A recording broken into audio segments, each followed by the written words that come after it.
Naruto, the rise of the Uzumaki Clan. Welcome back, brave explorers of impossible worlds. We are excited to have you here to continue this odyssey together. Before we continue, everything you'll hear is pure fiction. So please don't try to replicate combat techniques at home. This wonderful story in all its rights belong to its brilliant original author. We are only the messengers of entertainment. Want another dose of adventure? Subscribe to our YouTube channel so you don't miss a single chapter. And if you can't wait, our Patreon has exclusive surprises you'll love. Chapter 176: The Political System of the Land of Whirlpools. The Land of Whirlpools. Not long ago, news arrived that the airship had reached the waters of the Land of Whirlpools and was almost there. Therefore, today, most of the Land of Whirlpools' higher-ranking officials gathered at the airship's dock. This dock was specially built. After the war, once the ninja world was at peace, the airship would be converted from military to civilian use, so there was no need to waste land within the Land of Whirlpools. It's just a pity that no ninja village or country would allow other villages' airships to freely enter their territory. Therefore, this airship can currently only enter other countries during special circumstances, otherwise, it's used like a regular ship, mainly for transporting goods in ghetto. Soon, what brings you here today? The village chief's face lit up with joy upon seeing Uzumaki soon. He had witnessed the changes in the Land of Whirlpools over the past few years. Although the Uzumaki clan's status had been lowered, the Land of Whirlpools was truly becoming stronger and wealthier. The older generation had witnessed a fulfillment of Uzumaki-sun's promises, one by one. I was too busy last time to come, but since I'm in the country this time, I thought I'd drop by, Uzumaki-sun said with a smile. He hadn't told anyone about what had happened in Konoha, otherwise, the clan head and elders would definitely feel uncomfortable if they found out. Bloodlines were incredibly important to a clan, especially in the ninja world, a world where strength was built on blood.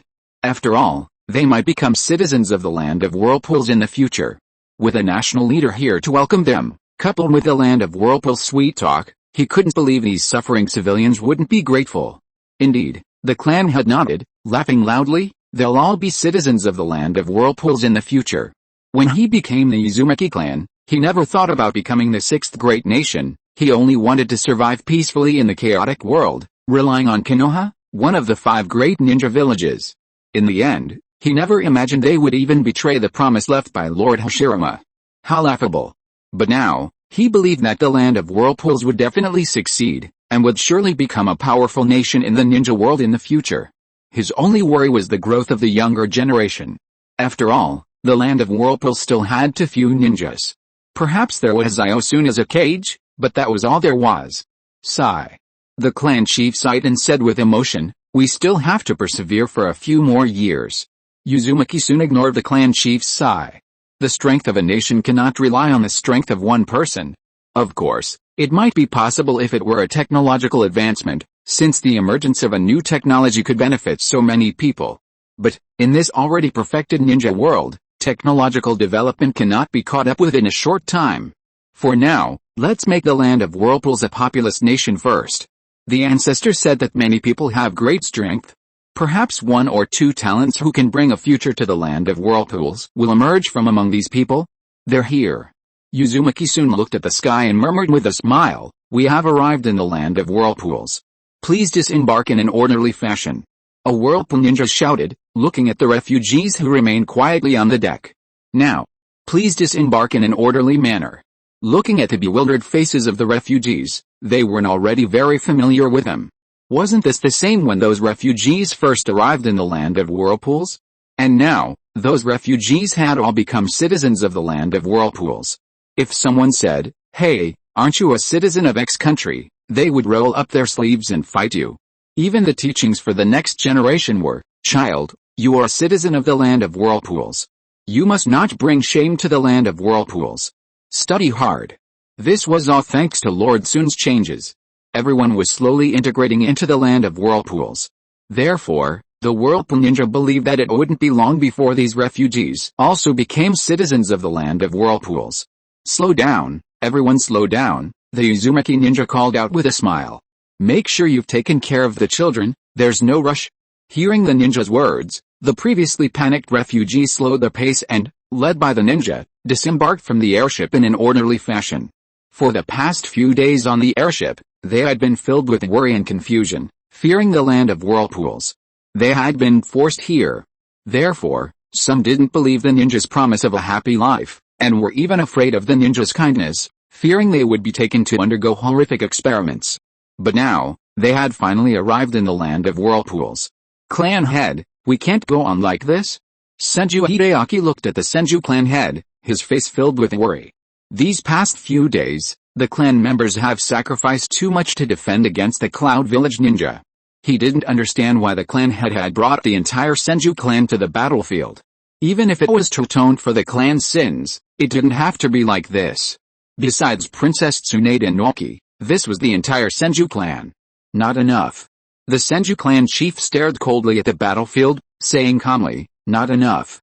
But his tightly clenched hands betrayed his inner turmoil. The Senju clan are the two founding clans of Konoha, the Senju of Konoha, now. Not enough. He couldn't allow the Senju clan to be disgraced, even if it meant. Our Senju clan is the clan of Konoha. The Senju clan chief looked at Senju Hideaki, sighed, and murmured, let it end with my generation. Uzumaki-jun saw the refugees disembarking in an orderly fashion under the arrangement of the Uzumaki ninja, and nodded in satisfaction. At least there hadn't been a trampling incident. He smiled and led the clan chief towards the Uzumaki ninja's valley. At this moment, the Uzumaki ninja who was handing over the list also came over and respectfully said, Lord Jun, clan chief. He then handed the neatly arranged refugee list to Uzumaki-jun with both hands. Thank you for your hard work. Uzumaki soon nodded and said with a smile, rest for 2 days before going back. 2 days wasn't a rush anyway, they could bring back the next batch of refugees afterward. It's no trouble at all. The Uzumaki ninja saluted, his face serious, this is all for the people. It seems Zimu and Ji have trained well. Their political awareness is quite high. Uzumaki soon returned the salute, equally serious, and said, for the people. He then let the Uzumaki ninja rest. The battlefield wouldn't lack a few more shadow clones. So, looking at the Uzumaki ninja who had finished their handover, Uzumaki soon nodded and led the elders forward. Next, it was time for him to, cough, to appease the refugees and bring them hope. Gazing at the refugees below, their faces filled with confusion, fear, and numbness, Uzumaki-jun sighed inwardly. War was now unavoidable. Even the land of whirlpools would be drawn into war in the future. Therefore, his only hope now was to protect the land of whirlpools, to watch it slowly grow stronger, preventing its destruction by the chaos, and to see this crimson regime bring true peace to the turbulent ninja world. Chapter 1. Chapter 177 The Political System of the Land of Whirlpools, 2. Over 400 refugees this time. Uzumaki soon sighed inwardly as he looked at the list in his hand.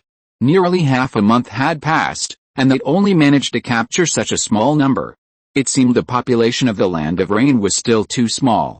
After the speech, he left, as the remaining tasks were for various departments. And most of them are in a one-person eats their fill, the whole family isn't hungry situation. Of course, there were also a few single-person families.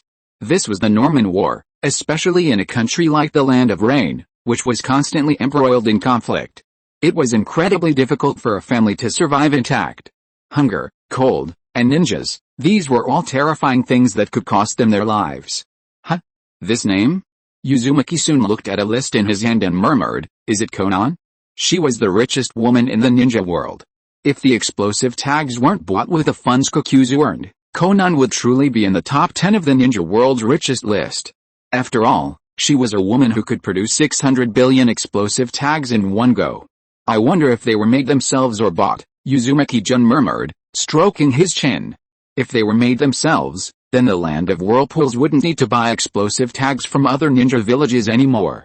After all, explosive tags from the Kajirao ninja village are quite expensive, and he heard that the village was decimated by Konoha, so, the price of explosive tags is going to rise again. Therefore, the Land of Whirlpools' production of explosive tags is still imperative, as explosive tags are quite useful. It seems we went to the Land of Whirlpools too early this time. Konan hasn't become an orphan yet. After all, she hasn't wandered the Land of Rain with her dog, Little Dot. If I brought Yohiko to the Land of Whirlpools too. Uzumaki-jun's eyes lit up. That's the Frog Squad. Being able to hang out with Nagato and Konan, Yohiko must be a genius. Although the influence of Jiraiya, A top-tier ninja teacher might play a part, their talent is undeniable. If they were all recruited to the land of whirlpools, the future land of whirlpools would have 3 cage. Looks like we'll have to go check out the land of rain. Evening. After returning to the accommodations arranged by the land of whirlpools, Conan's mother's face immediately lit up with a smile. Looking at Conan, she asked, "How's Conan doing?" "Very happy." Conan nodded, holding a lollipop in her little hand, a sweet smile on her face, and said, "The red-haired auntie even gave me candy." Seeing her daughter smile, Conan's mother breathed a sigh of relief. The land of whirlpools hadn't lied to them. They really had arranged jobs and accommodations for these refugees. The place they were currently staying in was provided by the land of whirlpools. Although it wasn't very big, with only a single room and a bathroom, it was much more comfortable and sturdier than their original dilapidated wooden hut. After listening to Prince Sun's speech, they followed the person in charge on a brief tour of the various factories in the land of whirlpools, and only now had they returned to their assigned accommodations, the place they were staying now. Of course, the first month was free, but thereafter it would cost money, but compared to the wages they would earn from work, the accommodation costs were only a small portion. "Call her Aunt Fusang," Zionan's mother said with a smile, gently patting Zionan's cute little head. "Mommy will work hard and make sure Zionan has a happy life." "Okay." Zionan nodded earnestly and said, "Zionan will help Mommy too." "Then we, mother and daughter, must work hard," Zionan's mother smiled. Of all the jobs she'd seen today, her dream job was in a textile factory. 8 hours a day, 3 meals a day, and a monthly salary of 50,000 yen, something they'd never imagined before. Especially if they had children, they could bring them to the factory. There was a daycare nearby with teachers to guide and care for the children, and the children could eat with their families at the factory. "A citizen of the land of whirlpools?" Zionan's mother murmured, a determined look in her eyes. She would work hard and apply to become a citizen of the land of whirlpools. According to Fusang Nichan, if Zionan became a citizen of the land of whirlpools, she would be able to, and only citizens of the land of whirlpools could buy houses there. Passing through the residential area, she saw those beautiful and sturdy cement houses, and a longing welled up inside her. She had to live there. "We can definitely do it." Conan's mother looked at Conan and said with a smile, "We'll be able to get citizenship in the land of whirlpools." "Yes," Conan nodded earnestly and said, "Mom, we can definitely do it. We can definitely do it." Conan's mother smiled, looking out the window at the group of citizens of the land of whirlpools, their faces beaming with happiness under the bright lights, and murmured, "How wonderful." They hadn't been deceived.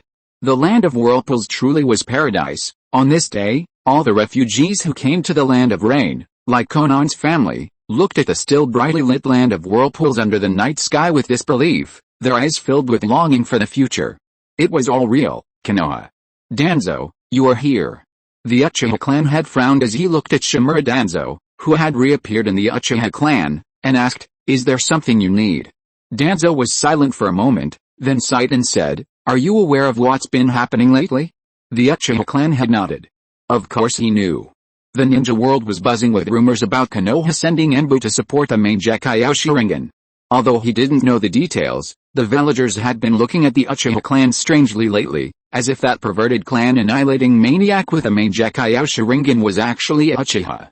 But, even he, the Uchiha clan head, didn't know the Uchiha clan possessed the main Gekkai Sharingan. He had asked the clan elders, but they didn't know either, so he had been keeping his clansmen in check recently, telling them to be careful. "That person with the main Gekkai Sharingan isn't from the Uchiha clan," the Uchiha clan head said calmly, looking at Danzo. "The Uchiha clan doesn't know what's going on either." "Sigh, although I believe you," Danzo sighed, looking ashamed. "The others in the village won't believe me." Hearing Danzo's words, the Uchiha clan head frowned. He didn't know what the village's higher-ups were thinking, but looking at the Senju clan, they were all going out to risk their lives. The Uchiha clan must be some kind of troublesome family in the eyes of the higher-ups.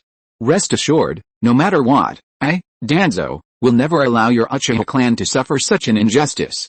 Seeing that the Uchiha clan had seemed about to say something, Danzo quickly and righteously declared, "Trust me, I will help you."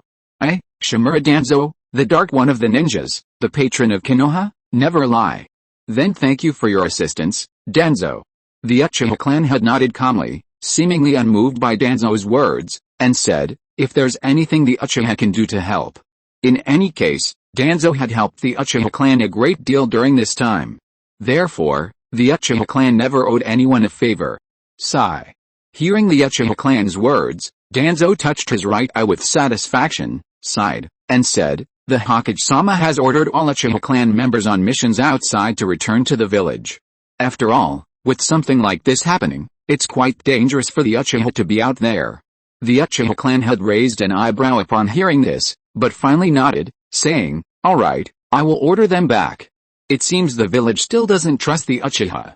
Please rest assured, with me, Danzo, here, the Uchiha will be safe." Seeing the Uchiha clan had agreed, Danzo nodded with satisfaction and smiled, saying, "No matter what, the Uchiha have shed blood for Konoha and rendered meritorious service." Chapter 2, Nothing More. Chapter 178. The land of whirlpools has so many good people. Early morning. Today was his second day in the land of whirlpools, and his first day of official work. "Good morning, Sheen." A young man smiled at Sheen, who looked worried, and said, "I joined the 3rd Construction Brigade, mainly for road construction. What about you?" "Good morning, Taoya." Sheen was taken aback when he heard someone call him and smiled. "I'm from the glass-making workshop." "Oh? That's great," Taoya said with surprise. "I heard that you need to be literate and able to do math to get in." He had originally wanted to go to the glass-making workshop too, because the dazzling and exquisite glass products he saw during his visit were so attractive, but in the end, he gave up because he didn't meet their recruitment requirements. "How is Auntie?" He remembered that Sheen wasn't captured by the Whirlpool Ninja, but because Shin's mother was sick that day, Sheen was forced to break into the Whirlpool Ninja's camp. "She's alright now." Sheen smiled upon hearing this. "Thanks to the treatment from the Uzumaki Clan ninja, she's fine now, just a little weak."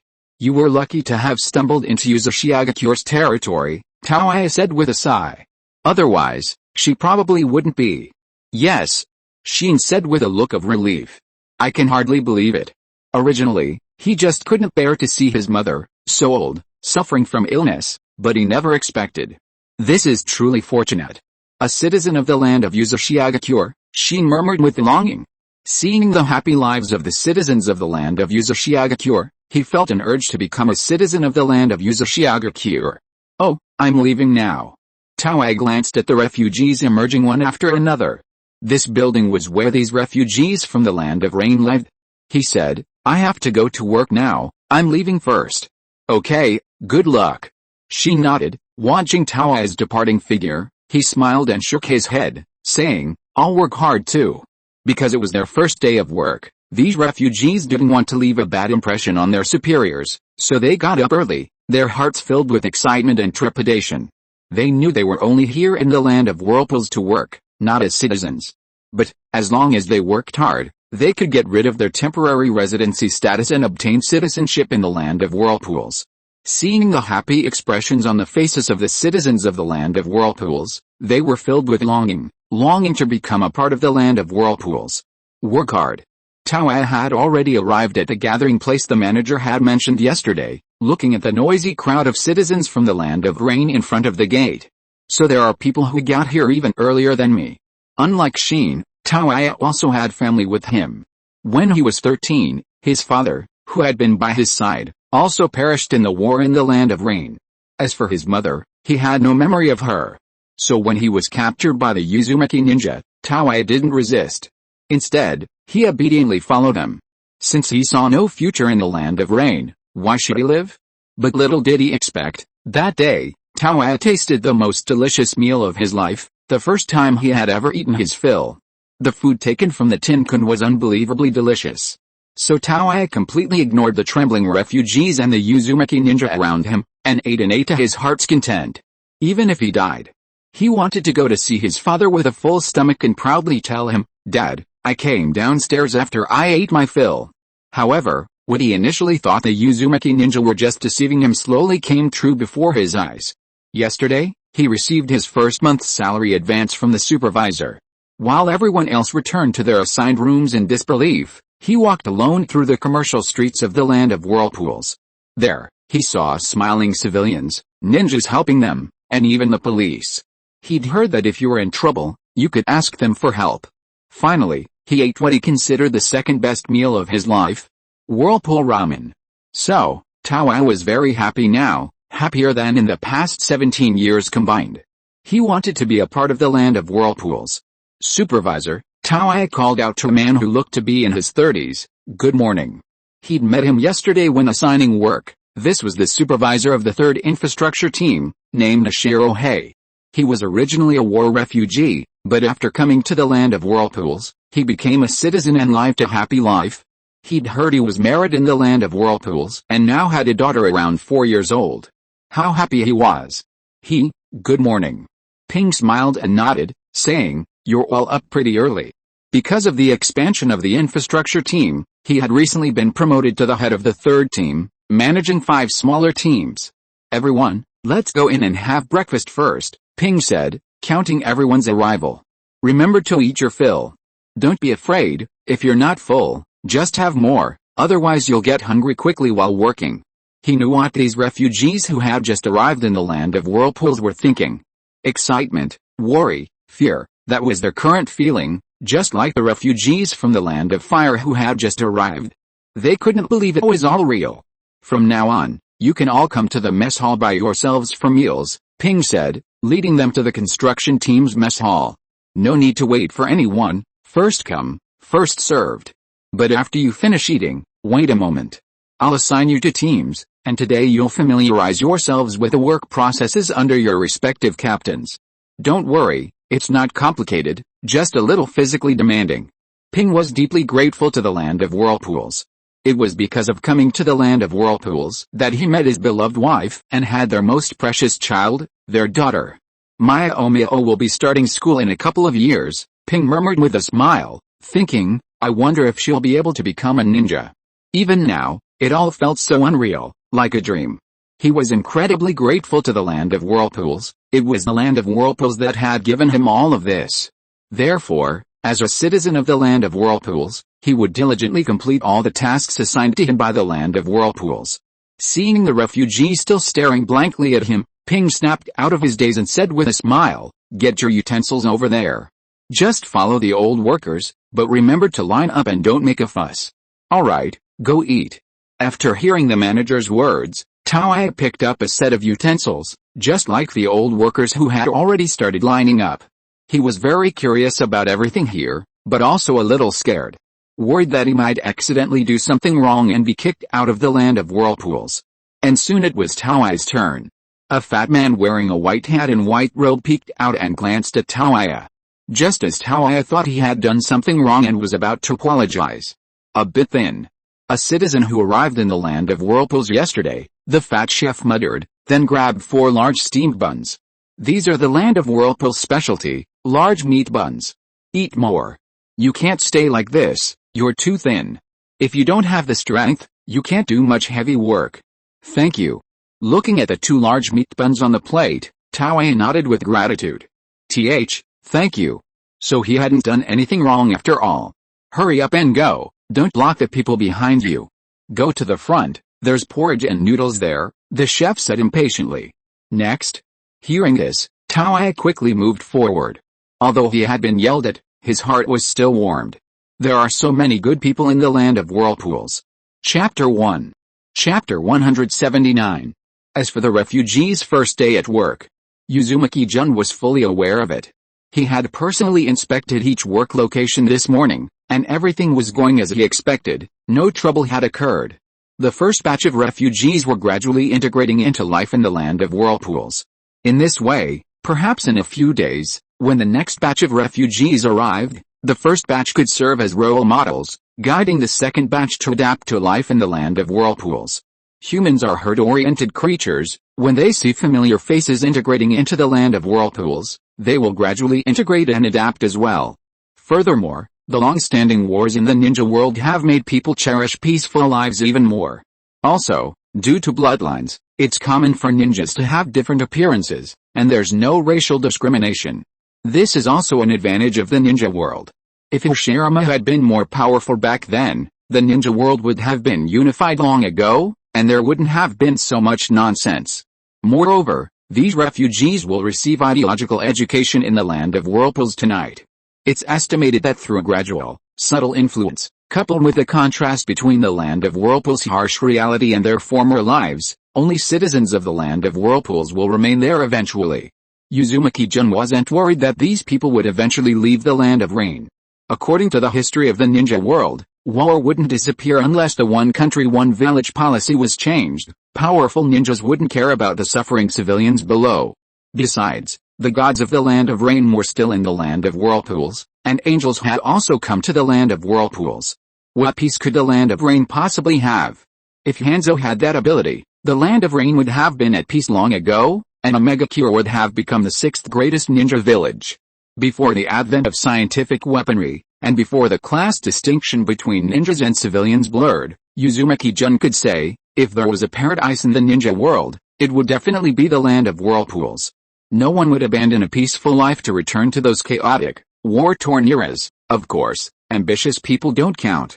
Everything in the Land of Whirlpools is arranged perfectly. Uzumaki-jun stroked his chin. He should also go and see the Land of Rain.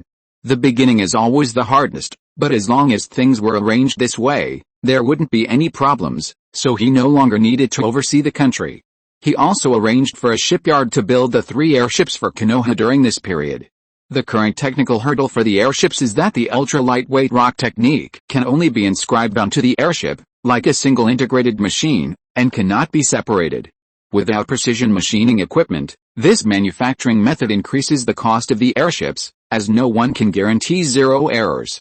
Therefore, this is also a challenge the Land of Whirlpools Research Institute needs to overcome: engine-based ultra-lightweight rock technique. This way, even if the airship is damaged, the engine can still be reused.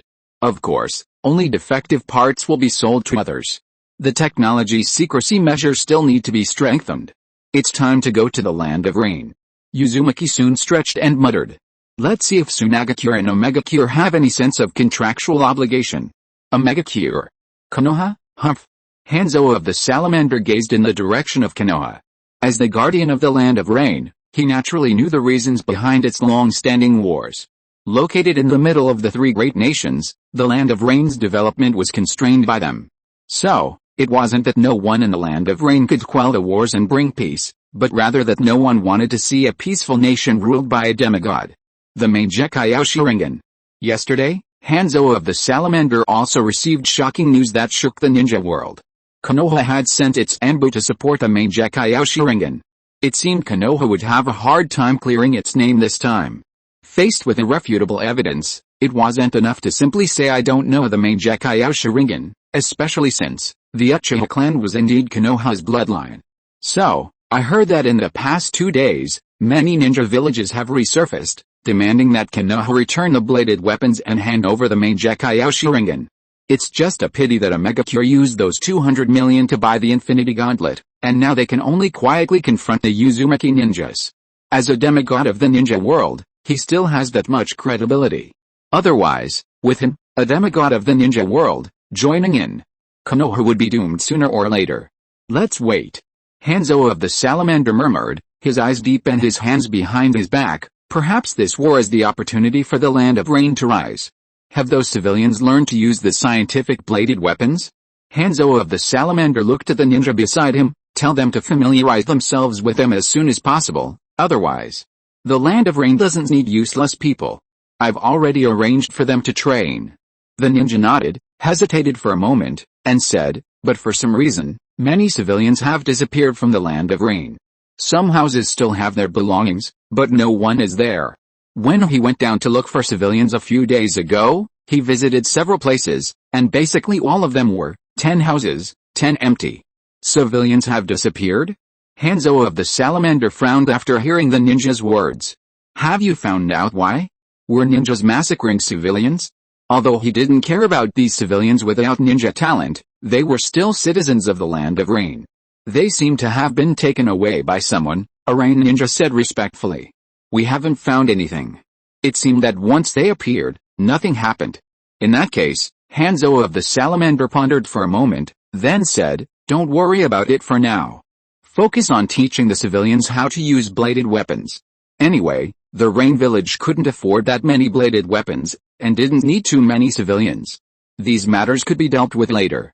The quiet period won't last long, Hanzo of the Salamander said calmly, gazing intently outside the village. The Rain Village must be prepared. In this battle, they would establish the prestige of the Land of Rain. Yes. The battlefield between the Land of Rain and the Sands Village. This letter? Zemu frowned as he looked at the letter delivered from the Sunagakure front. It has to be shown to His Highness Jun? What could it be about?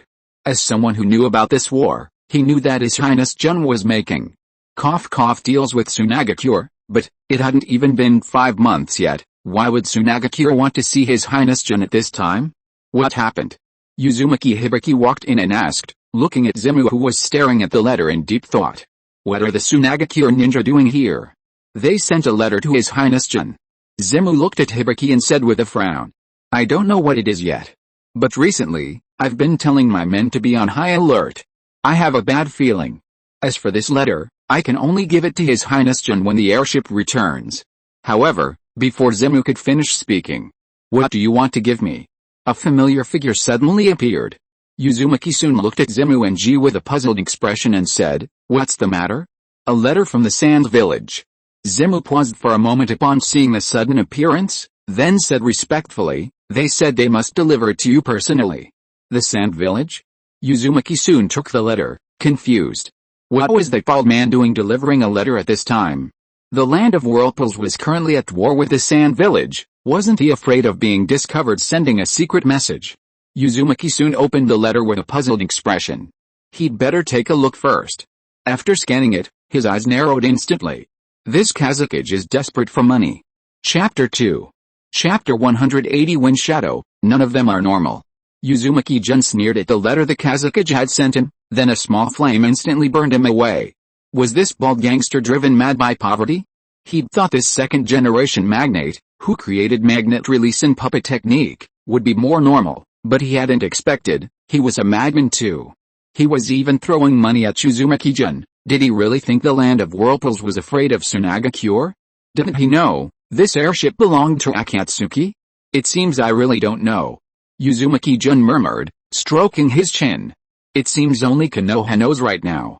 Does your Highness Jun need to declare war on Sunagakure? Zemu asked. Seeing the chilling aura emanating from His Highness after reading the letter, it was clear Sunagakure was up to something. Was the Land of Whirlpools going to war with Sunagakure this time? Stop thinking about fighting all the time. Uzumaki Jun shook his head, narrowing his eyes as he said, now is not the time. What if we declare war on Sunagakure now, and they fight to the death? Wouldn't the reputation of the Land of Whirlpools be ruined? You know how much suffering, sweat, and sacrifices Zetsu endured to help the Land of Whirlpools improve its reputation. So, we can't afford to break ties with Sunagakure now. You guys continue recruiting, the rest is none of your concern, Uzumaki Jun said calmly. I'll handle it. He sighed. Now I know how that Kazakage died. He was beaten to death by him. He actually wanted to get airships for free? He must be dreaming, and he asked for 10 right off the bat. Even Konoha only has 3, and they bought them with money, yet you're threatening the Land of Whirlpools to give you 10 for free. Huh. Looks like he's really getting senile. This Mangekyou Sharingan really is from Konoha. Shimon looked at the intelligence report brought up by his men. The Rinnegan pursued a traitor for thousands of miles, only to be thwarted by Konoha. Mangekyou Sharingan, Rinnegan. Shimon put down the intelligence report, frowned, and muttered, Akatsuki. He knew about the Rinnegan, wasn't it that peace envoy who sold weapons? But, he hadn't expected the Mangekyou Sharingan to be from Konoha, it really wasn't a lie. Konoha had even sent their Anbu to support them. A smile tugged at the corner of Shimon's mouth. Looks like Konoha is really in big trouble this time. That's the Mangekyou Sharingan. The Mangekyou Sharingan of a bandit, murderer, and clan exterminating maniac? Konoha's previous deterrent efforts were probably wasted, because they didn't wrongly accuse anyone. The irrefutable evidence was there. If Konoha didn't have other evidence to prove their innocence, or didn't give the entire ninja world an explanation, this ninja war would basically be a gang attack on Konoha. As for whether it's true or not, nobody cares, because even Konoha has sent reinforcements. How could it be fake? So, all they need is profit. What a pity. It seems Sunagakure won't be able to join the fun for a while. Shimon said regretfully. Sunagakure is currently cooperating with Uzumaki. Of course, if the airships weren't there, he Uzumaki would be finished too. However, no, since Tsunagakira wants to join the fun, I'll help you. Suddenly, a cold voice came from the Kazukage's office. Who? Shimon immediately became alert. Why are people suddenly appearing in the Kazukage building lately? What are the Anbu and the guards doing? No need to call anyone. A figure slowly walked out from the shadows and said calmly, I've placed a barrier here, no one will find out for a while. This second Kazukage, like the Hokage, is old and stays in the village, rarely moving around. So assassinating him would be quite troublesome. Didn't you see? Uzumaki-jun quietly took care of all the ninjas around the Kazukage building. Shimon saw the suddenly appearing figure, black with red clouds, a swirling mask, and a Mangekyou Sharingan. Konoha. Ninja Academy. That ugly monster. A child mocked a little girl with her head down not far away. Ragged and shabby, like a beggar. Why would the Hokage let someone like that come to school? Disgusting. Yeah, another child chimed in. She must be a beggar from outside. The Hokage is too kind to take her in. I think they should all be sent to the Anbu. That's right, send them all to the Anbu. It's best not to let them out, another child nodded. Exactly. The blonde little girl kept her head down, not looking up. She didn't know why these people hated her so much. She hadn't done anything to offend them. As for looking like a beggar, before coming to Konoha, she really did seem to be a beggar. Although their words were harsh, the little girl still didn't dare raise her head to resist. As an outsider, she was afraid that if she spoke out or fought, she would be killed by the ninja masters or expelled from the village. That day, she and several other children were taken to Konoha, and then she fell into coma, only to wake up a few days ago. She started living here and was even notified to attend the Ninja Academy. She didn't know what happened to the people who were taken away with her, because she didn't see them in the village. Although many people at the academy cursed her, she still liked it here because there was no war, there was food, and a place to stay. It was just that there was only a small piece of bread each day, which wasn't enough to fill her up, which was a bit of a pity, but it was already very good. She was very content. So she ignored those who cursed her because she was afraid of losing everything here. I wonder what we'll eat today? The little girl ignored the surrounding noises and thought with her head down, I heard there's a small river nearby with fish in it. Should I go check it out after class? Otherwise, the bread at the orphanage was too small and not enough to eat at all. Just as the little girl was thinking about how to catch and eat fish after school, a different voice came from behind her. You're blonde too? Just like me. Hearing the voice, the little girl looked up in confusion, then suddenly froze.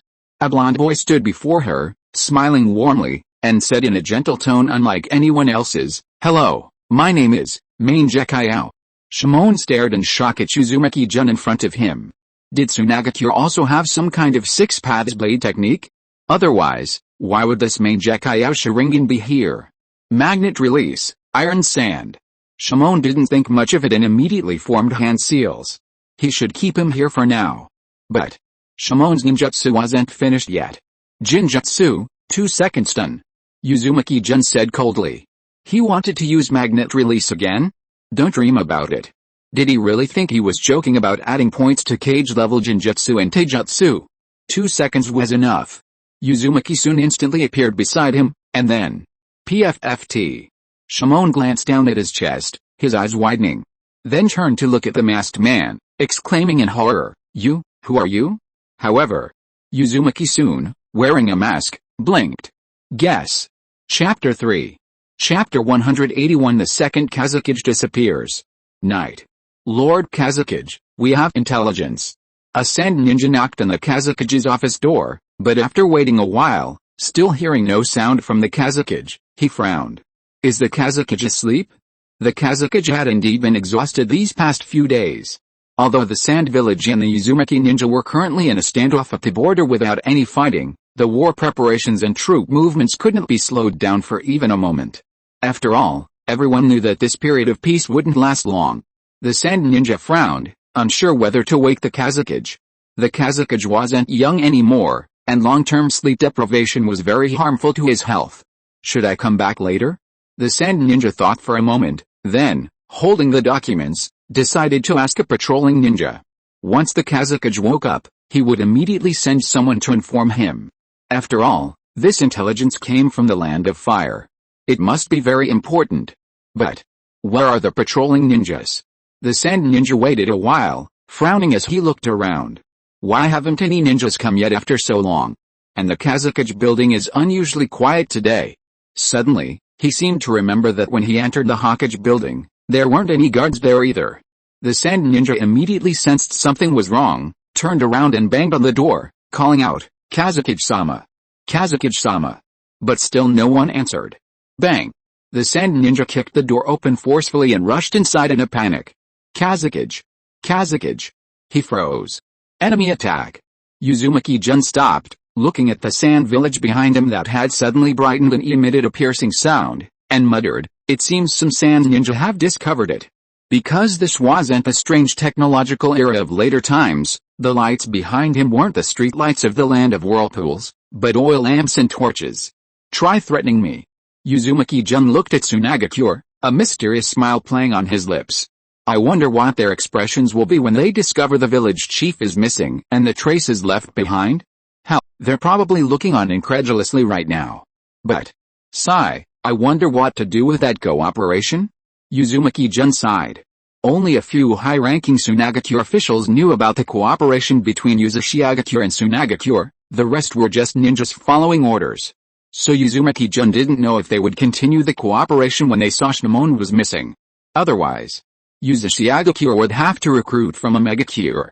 Well, I wonder if we can get those 200 million back.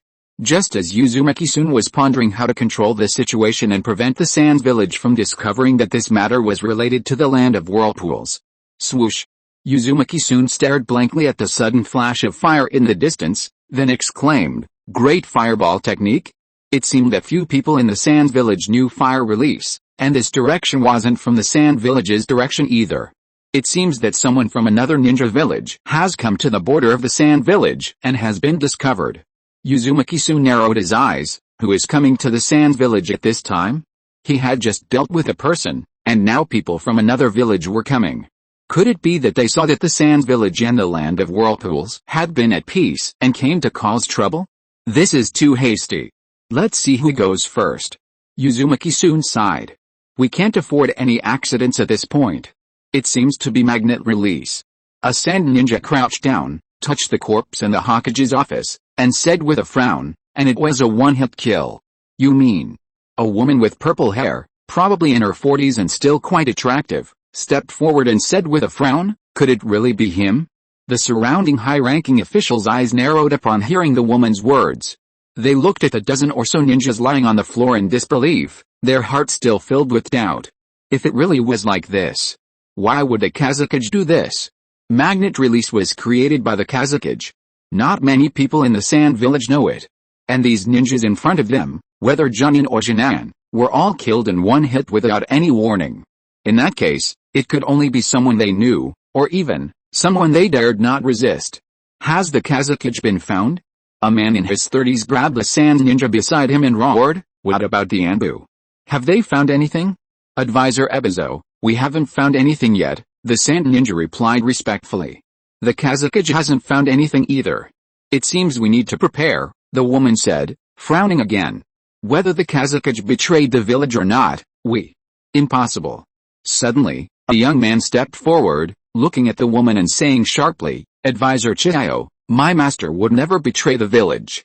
You know how much he loves the village." Sigh, Chiao sighed, "I don't want to think like this either, but magnetic release doesn't prove anything, and these ninjas don't prove anything either," the young man said earnestly, looking at Chiao. "Perhaps the enemy just happens to know magnet release, and is quite strong at it." "Perhaps you're telling the truth," Chiao said helplessly, "but now is wartime. We must immediately elect a third Kazakage, otherwise, if other ninja villages have an opportunity, the Sand village will be in trouble. As for Shimon, keep this classified for now. Seal off today's information and send the Anbu to continue the investigation. Report immediately if they find anything. The war has only just begun, and the village's cage has already disappeared. This will have a huge impact on the ninja below, especially since they have a partnership with the land of whirlpools. All of this needs to be resolved. Hopefully, today's news won't get out, otherwise, the Sand village will be in danger." "Yes." The young man clenched his fist, then relaxed it, lowered his head, and said, I will arrange it. Don't worry, no one will suspect you. Ebizo patted the young man's shoulder, but when things are unclear, you might need to. Ebizo didn't finish his sentence. He knew the young man in front of him understood. As the second Hokage's disciple, he was originally a strong contender for the third Kazekage position, but now, no one would feel comfortable letting him wander around the village or even take the Kazekage's position without a clear investigation. Understood. The young man nodded, looking calmly at Ebizo, and said, I will cooperate with the village's investigation. But a bitter feeling welled up inside him. He had originally, the position of Kazekage was within his grasp. Sigh. Ebizo patted him on the shoulder, said nothing, and left with the main group. The Kazekage had disappeared, and now they, the advisors, were in power in the village. So, there were still many things to resolve. Chapter 1. Chapter 182. Before Snake Uncle changes, it's best not to meet him. How did you get here? Uzumaki soon frowned as he looked at the two women and one man in front of him. I remember the battlefield of Konoha wasn't around here? He had originally planned to set a trap for Konoha, but now, seeing the three children around 10 years old in front of him, he couldn't bring himself to attack them. So, he secretly used the body flicker technique to take care of the two Jonin from Tsunagakure, and then walked up to them with a helpless expression. What a headache. It's you. A little black-haired girl looked at Uzumaki-sun and said in surprise, that hateful redhead. Hearing Uchiha Mikado's words, Uzumaki-sun's forehead immediately creased with annoyance. He didn't seem to have offended her at all. Wasn't it just that she led the way? Was she so vengeful? Or was he punished by the Uchiha clan for leading strangers around? Long time no see. Uzumaki-sun smiled and said. After all, she's the mother of another future chosen one, it's best not to offend her, otherwise, who knows what might happen? And, perhaps the Uchiha clan will become part of the Land of Whirlpools in the future? Then Itachi and Hashirama will be the successors of the Land of Whirlpools communism. It's best to build a good relationship first. HMPH. Uchiha Mikado narrowed her eyes at Uzumaki-jun and said, you ran away without even saying goodbye. Her other two companions looked at Uchiha Mikado with a sudden sense of doubt. They knew that their companion didn't have the bad temper of the Uchiha clan, she was gentle, could cook, and was caring. What was wrong with her today? They looked at the red-haired child in front of them, who was about their age, and handsome. And, so strong. Those were two Jonin. He had taken them down in one move. Thank you for your help. A little girl stepped forward, bowing and saying, I'm Shiraki Karin, and these are my teammates Aida Ren and Uchiha Mikado. Uzumaki-jun. Uzumaki-jun smiled and nodded. It seemed that besides Uchiha Mikado, the other two were just extras. Hiroz and Sarutobi probably still didn't want the Uchiha clan to get too entangled with other clans. Uzumaki-jun. The Konoha Team 3 stared in shock at the red-haired boy before them. Is that the patriarch of Uzumaki, known for his benevolence and righteousness, the youngest Kage in the history of the ninja world? Karin covered her mouth, looking at Uzumaki-jun in disbelief, and said, is it really you? Her eyes shone as she looked at Uzumaki-jun. No wonder her best friend had become like this. If it were her, she would have clung to him immediately. Uzumaki-sun smiled and nodded, looking at them with an air of humility, saying, you flatter me, you flatter me. So he was already that famous in the ninja world. Uchiha Mikado, hearing Uzumaki-sun's name, was also taken aback. No wonder she hadn't seen him in Konoha later, he wasn't from the village. A hint of regret appeared in her eyes as she stepped forward, bowed, and said, I'm so sorry, and thank you. She hadn't expected that the last time she saw him, it would be because he had saved her. No need. Uzumaki-sun looked at Uchiha Mikado. This was more like the gentle housewife you had seen years ago, even though she was still a little girl now. He smiled and said, consider it a thank you for showing me the way last time. Uchiha Fugaku was really. He actually made a move on his clan sister, who was 5 years younger than him. No, thank you anyway. Uchiha Mikado shook her head. A resolute look in her eyes, and said, you saved us no matter what. Uzumaki-jun turned his head away, chuckled, and said, where's your team leader? He originally came to dig a pit, as for saving people, it was just an accident. Judging from the three people in front of him, they should be Jinan, so there should be a Jonin leading them. Uemura-sensei, he. Uchiha Mikado and the other two lowered their heads, saying nothing. It seems that this minor teacher is probably dead. Uzumaki-jun stroked his chin, looking at Uchiha Mikoto and the other two. They should have come with Junin on a mission, but they didn't expect their team leader to be dead. As for what kind of mission, a Junin with 3 Junin, it looks like they were spying or something. As for directly asking, Uzumaki-jun still had that much ninja ethics. As a ninja, asking other village ninjas about their mission is a taboo thing. I'll take you back, Uzumaki soon said after thinking for a moment.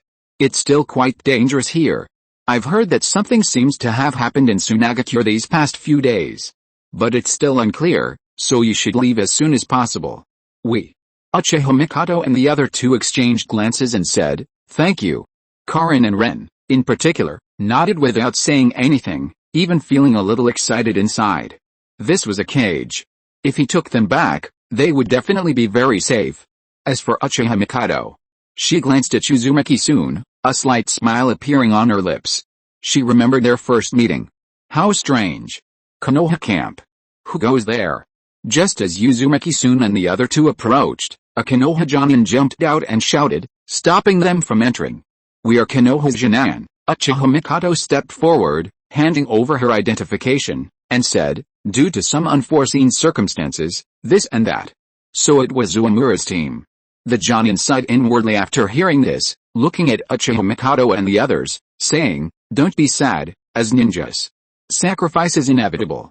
After comforting them, he looked at the red-haired kid behind Uchiha Mikoto and the others. Thank you for your help, but I'm sorry, please wait here for a moment.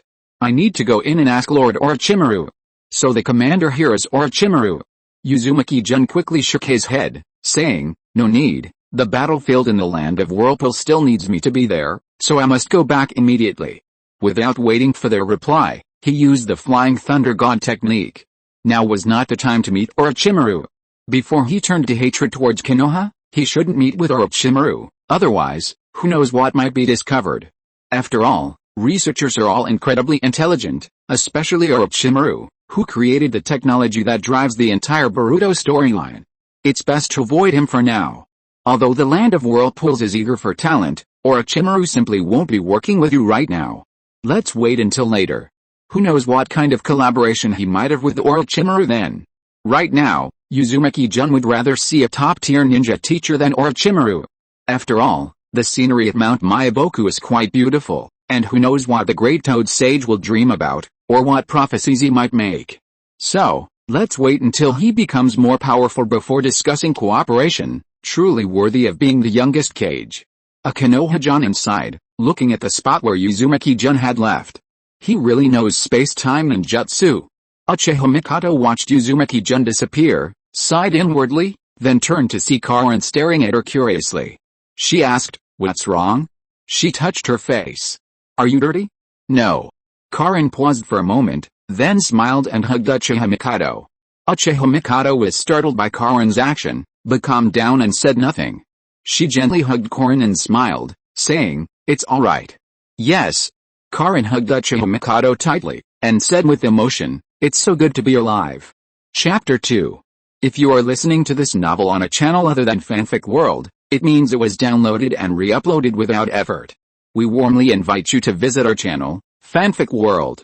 There you will find the original version of this story and many other novels of various genres. We look forward to seeing you dive into a world of incredible novels. Chapter 183 Saving the People of the Ninja World. The next day. Morning. Uzumaki-sun hadn't returned to the land of whirlpools last night, but remained on the battlefield. After all, if he went back, Kushina would probably pester him to come to the battlefield again. Although with his help, nothing would happen, he still had organizational duties to perform, like now. Kyoko, you should go back to work, Uzumaki-sun said with a smile, looking at Uzumaki Kyoko beside him. She had been by his side since early this morning.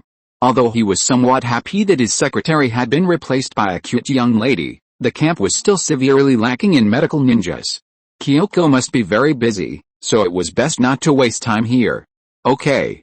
Uzumaki Kyoko frowned, thought for a moment, nodded, and said, then I'll go down first. If you need anything, you can call me. Although she enjoyed being here, as a doctor, she still had to maintain her professional ethics. She remade the tea on Uzumaki-sun's table, then turned and ran towards the medical department. He'd relaxed for half a day, falling behind on a lot of work. He had to finish it quickly, otherwise, he might lose to now. Uzumaki-jun took a sip of tea, sensing that Xiangzi was far away, and smiled at the floor, saying, "Since you're here, why haven't you shown yourself?" Then, "What do you want?" A faint voice came from under the floor. Zetsu frowned and slowly emerged, looking at the smiling Uzumaki-jun before him, sighing inwardly. Because this brat had said the organization was having trouble recruiting, he'd given him a spore so he could contact him. But, who cares about the organization's mess?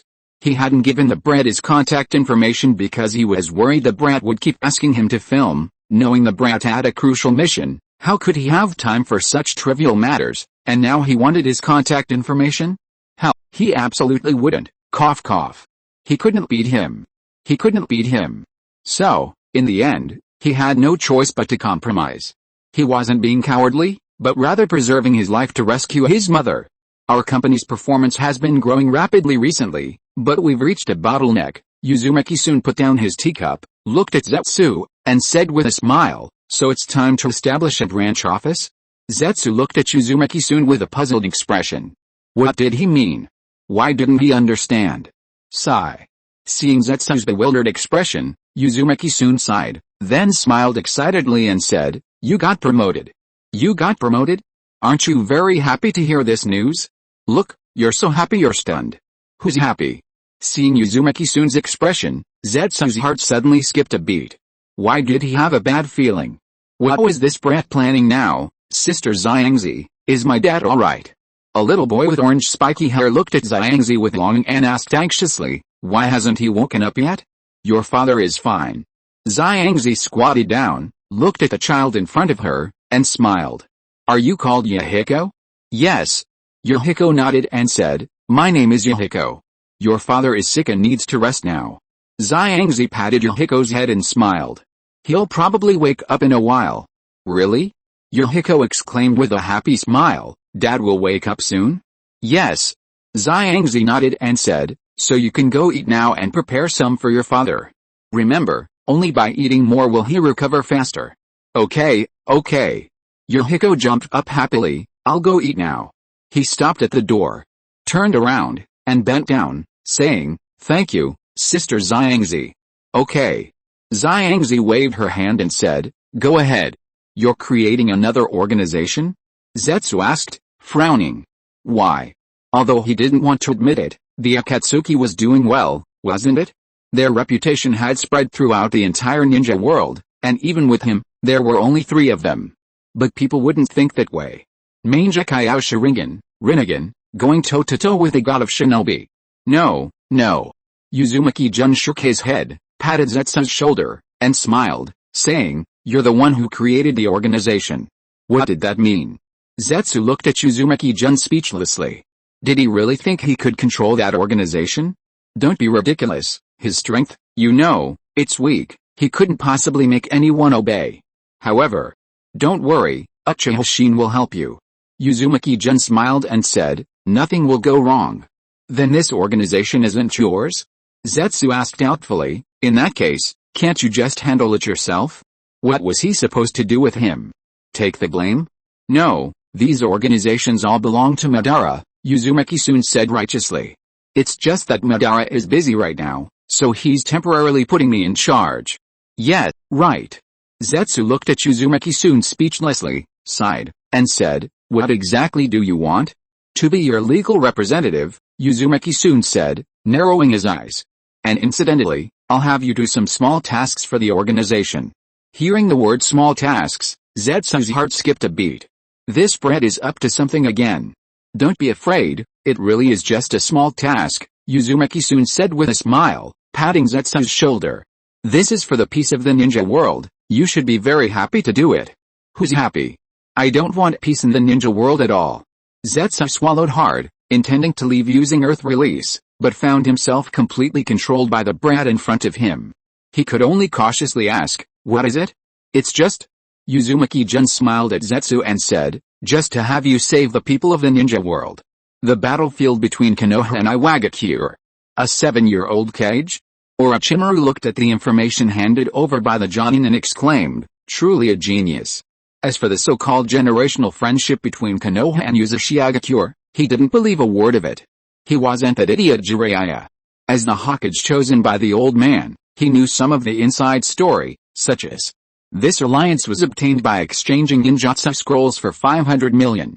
Moreover, judging from the situation, Uzumaki didn't actually fight with Tsunagakure or Megakure.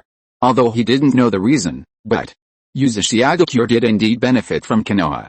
Did they all receive the orders Konoha relayed to the Uchiha? Orochimaru asked with a smile, his eyes narrowing. We can't afford any accidents now. They've already been sent back, the Jonin nodded. But there are still some on missions outside, we don't know yet. It's alright, Orochimaru waved his hand. We'll notify them when they return. Uchiha, Mangekyou Sharingan. Looking at the intelligence report in his hand, Orochimaru's expression turned curious. He murmured, what will the old man do? The entire ninja world is watching Konoha now. Chapter 3? Chapter 184 Successors of Radism. Zetsu stared in utter astonishment at the red-haired brat before him, completely dumbfounded. He hadn't expected such a tactic. Although he had been promoted, after hearing Uzumaki-jun's words, Zetsu realized that what he'd done for the past 1,000 years was simply unworthy of his title as the millennial Black Hand of the ninja world. What kind of education did you receive? Zetsu said speechlessly, looking at Uzumaki-jun.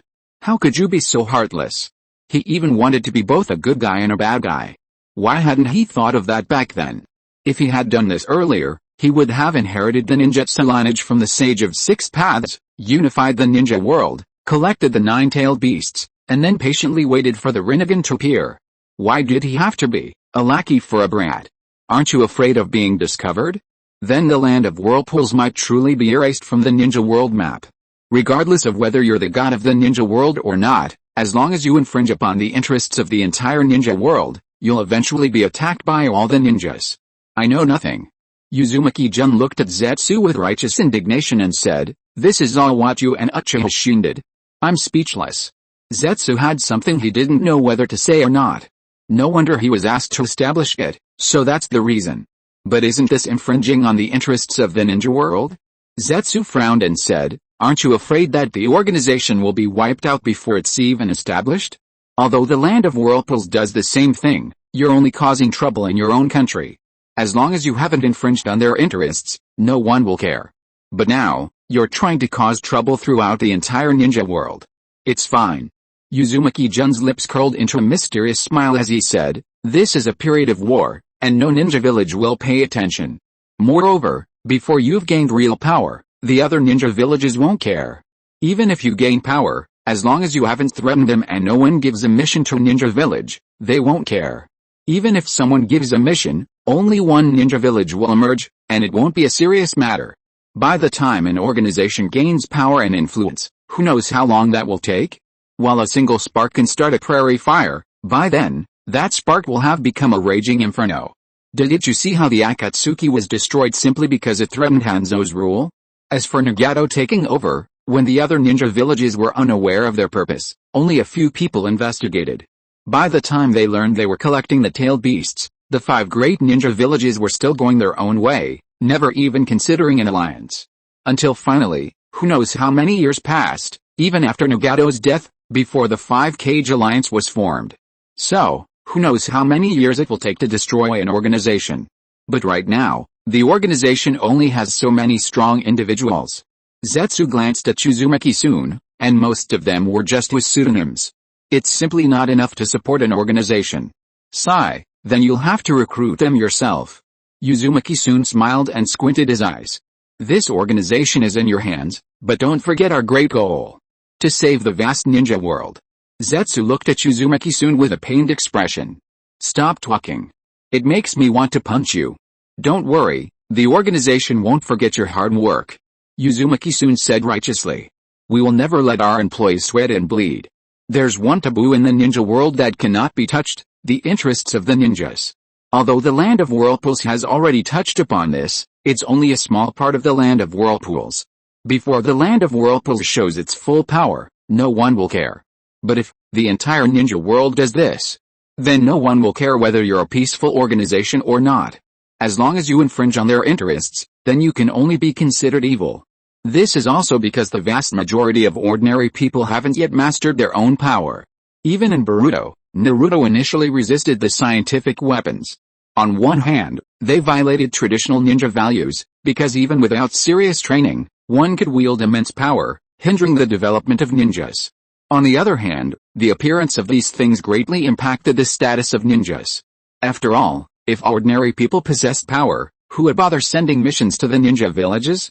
It wasn't until later, seeing how powerful the Uzumaki Clan was, realizing they couldn't possibly defeat them without scientific weapons, that he finally compromised.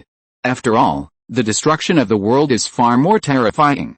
So, I'm entrusting all of this to you. Uzumaki-jun patted Zetsu's slingshot with earnest words, saying, "Trust us, this is all for the peace of the ninja world. Don't worry, I'll lead the Akatsuki, and join the 5 great ninja villages to besiege you." I'm speechless. Early June, year 32 of Konoha. Some time passed, and the Sand Village didn't reveal the second Kazukage's disappearance. It seemed they had effectively suppressed the news, and the other ninja villages received no word of it. The Sand Village only claimed that the second Kazukage, due to old age, voluntarily abdicated, passing the position to his apprentice and retiring to a quiet life. They said he was currently fishing and enjoying his retirement at a scenic spot in the mountains behind the Sand Village. I didn't expect that in the end, the Kazukage would be Shimone's apprentice, Uzumaki-jun chuckled, shaking his head. It seems the Sand Village was forced into this situation. Among the younger generation, there were very few capable of carrying the Kazukage's banner, especially during wartime. A village's Kazukage without strength was a joke, and this arrangement also concealed Shimone's disappearance. However, Uzumaki-jun looked at the corpse lying in the system and murmured, "I wonder how long you can keep this a secret?" He, the daimyo of the land of whirlpools, now held the upper hand. "Brother, soon, we recruited over 50 people today." A boy with orange, spiky hair walked over, smiling happily. "Most of them are children." Soon patted Yohiko's head and smiled, saying, "Yohiko is truly remarkable, but why didn't you go back to the land of whirlpools with him? You know there are so many more delicious and fun things to do there." The second batch had already been sent to the land of whirlpools, but Yohiko and his father stayed behind. "Because I wanted to help them." Yohiko smiled, scratching the back of his head, and said, "I was afraid they would misunderstand the land of whirlpools. I believe the land of whirlpools can definitely give them a good life. This kid has quite a high level of patriotism.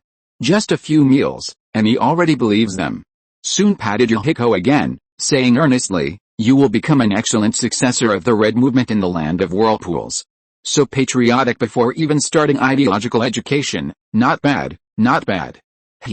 Yohiko scratched the back of his head, saying shyly, "Because Sister Xiangzi and Brother Sun are both good people. The people here are so nice, and they speak so sweetly, I love it here." Chapter 1, because I'm going out to have fun this afternoon and don't know when I'll be back, I'll just update one chapter for now. As for how many chapters tonight, we'll see how late the Lazybones gets back. Chapter 185. The Senju clan is a clan of Konoha. On the battlefield of Konoha, Senju Hideaki knelt before Senju Jusei, tears welling in his eyes. "Clan chief, that's enough," he said, "it's enough. The Senju clan has sacrificed too much." He didn't understand why the clan chief kept sending clansmen to the front lines. Even the elders hadn't stopped him, silently agreeing and going to the front. But, from the start of the war until now, the Senju clan had lost too many people, reduced from a large clan of several hundred in Konoha to only a few dozen left. "That's enough," Senju Hideaki said, his body pressed tightly to the ground. "The Senju clan can't continue like this. If it really can't go on, then let me go to the Hokage to beg for forgiveness."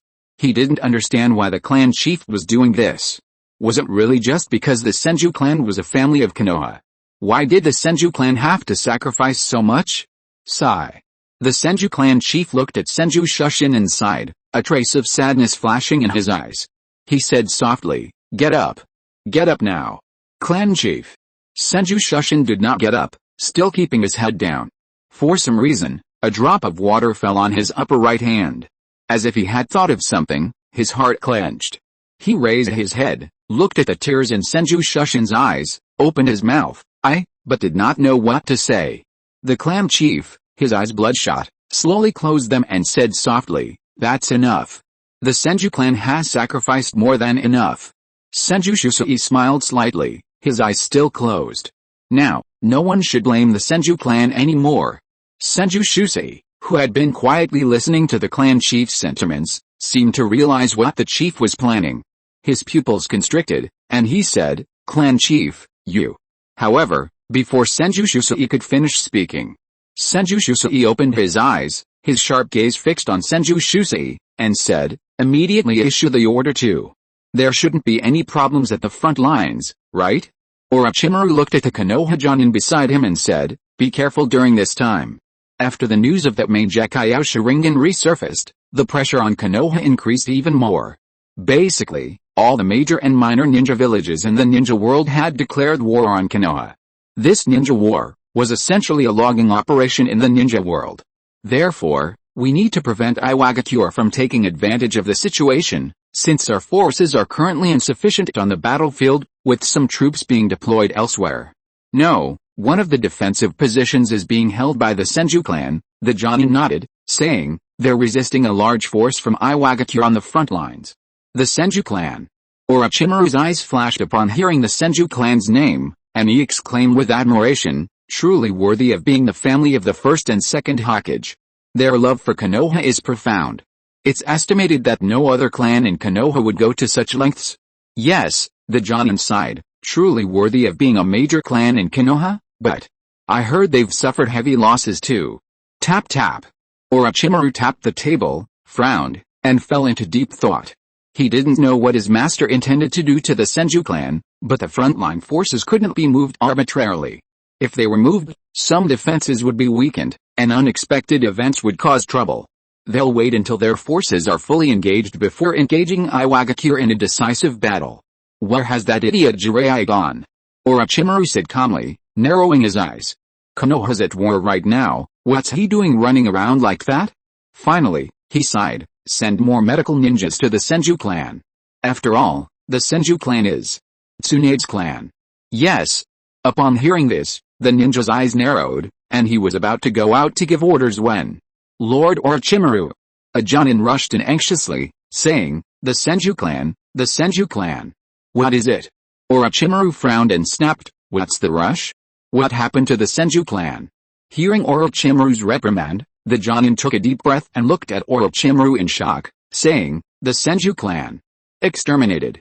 Uzumaki-jun looked at Senju Jusui with a pained expression. This has only been a short time, and the Senju clan is down to just a few dozen people?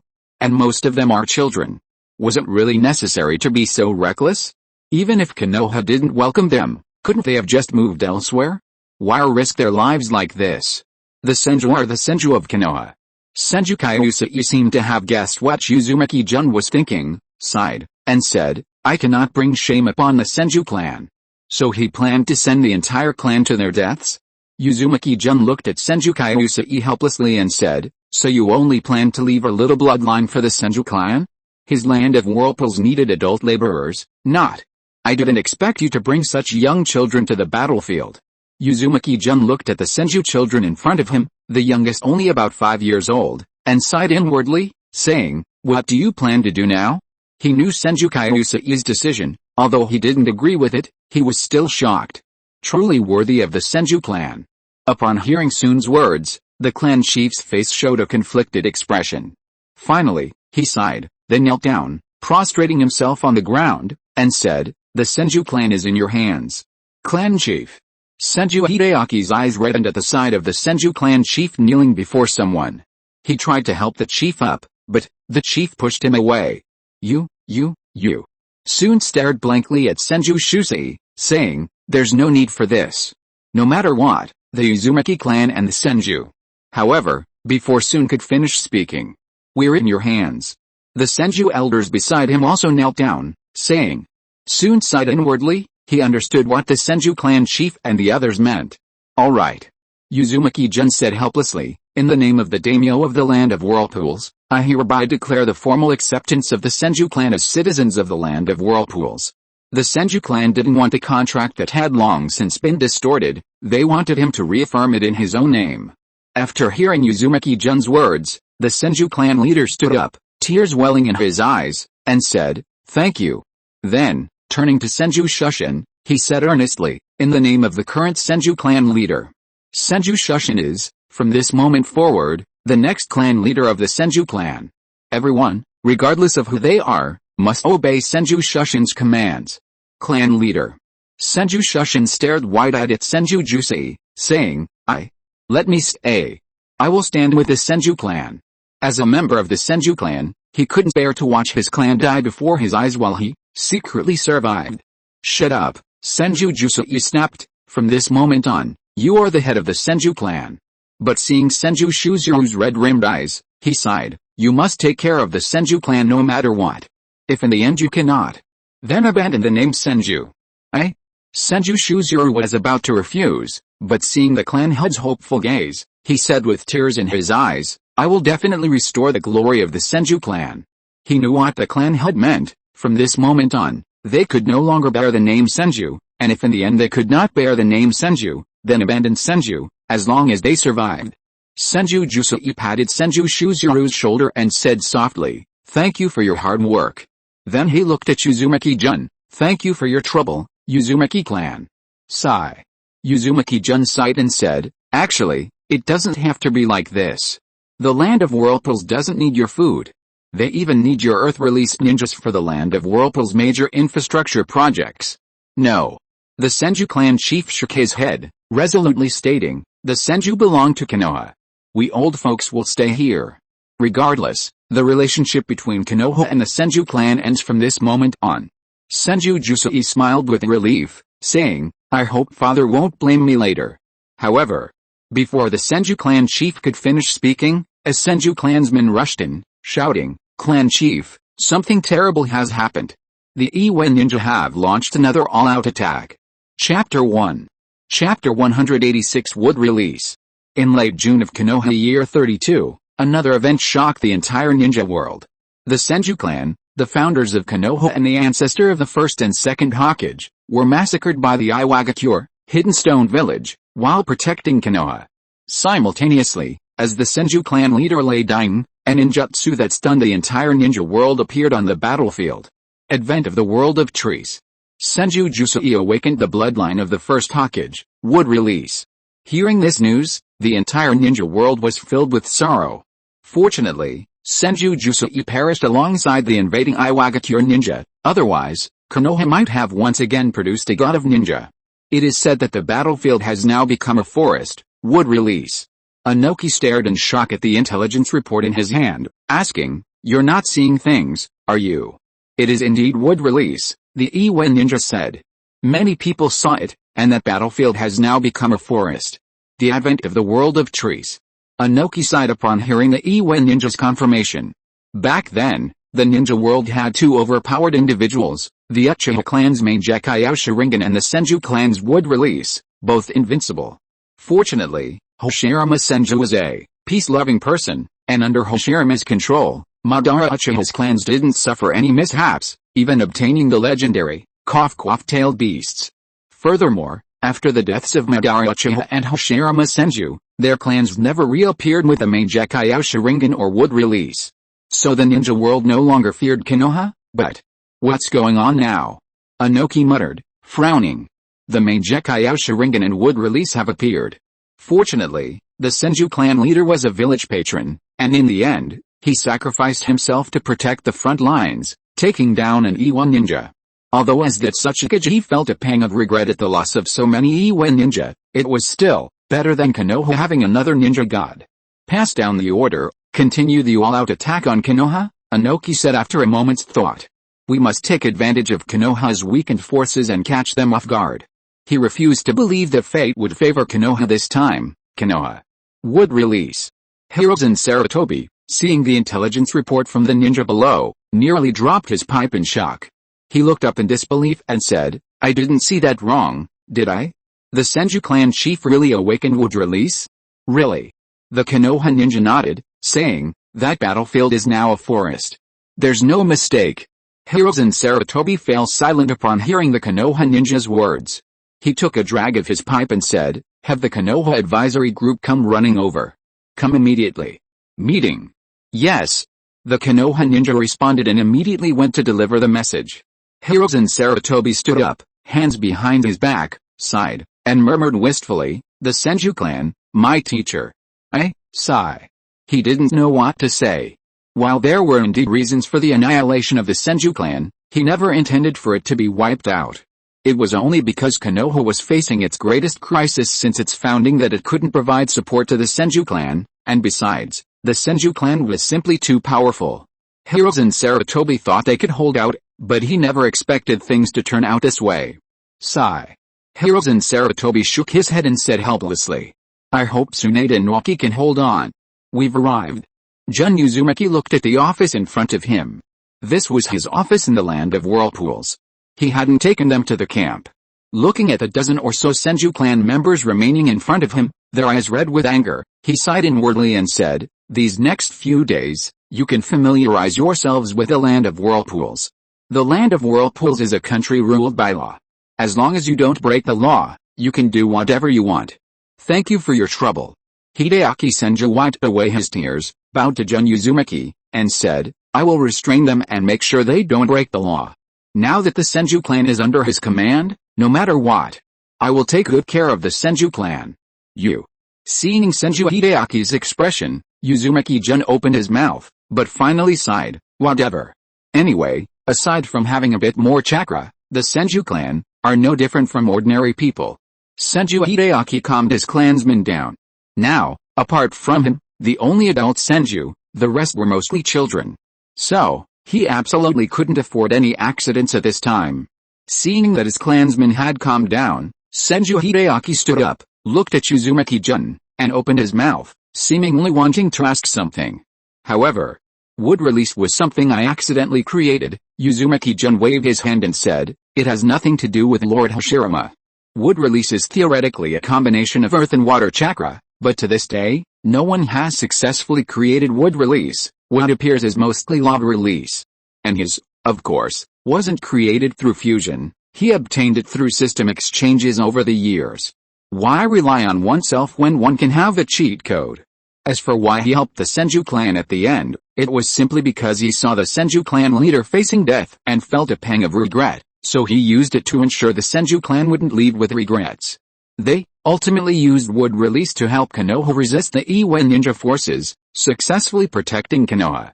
Senju Hideaki stared at Uzumaki Jun in disbelief, finally sighing, "Truly a genius. He could even combine wood release, the god of shinobi. Wait, doesn't that mean?"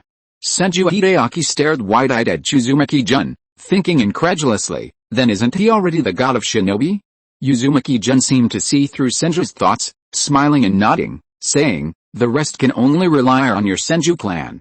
Actually, even without wood release, he could defeat any cage, even a tailed beast. The land of whirlpools is a country where reward is based on merit, so go get a job. The infrastructure team is currently lacking an elite Jonin like you with earth release." Understood. Senju Hideaki nodded and said, "The Senju clan will rise again with their own hands." After all, as the clan of the god of shinobi, they still had to maintain their dignity. The Senju clan didn't need to rely on anyone. Konoha. Conference room. What do you all think? Hiruzen Sarutobi rested his chin on his hands, looking at the elders sitting before him. What should Konoha do now? This. Kahoru Udatane looked at the intelligence report in her hand, raising her head in disbelief as she stared at Hiruzen Sarutobi. Is Master's clan really wiped out? As the second Hokage's student, she simply couldn't believe it. He slammed his hand on the table and stood up. His eyes sharpened as he roared at Hiruzen Sarutobi. Didn't you promise me you wouldn't go too far? Hiruzen Sarutobi sighed and said, "Let's calm down." That's right, calm down first. Danzo also stopped Kahoru Udatane, saying, "Let's see what Hiruzen has to say." Perhaps Hiruzen wasn't just guessing. Hiruzen Sarutobi raised an eyebrow. Although his good friend was indeed speaking up for him, why did he feel uneasy? "I didn't do anything," Hiruzen Sarutobi said helplessly. "The Senju clan sacrificed themselves for Konoha. They are heroes, they all sacrificed themselves to protect Konoha." How? Kahoru Udatane sighed helplessly after hearing Hiruzen Sarutobi's words, and said, "We should immediately send ninjas to the Senju clan's defenses. Regardless, things have come to this point. Now, All they can do is protect Konoha.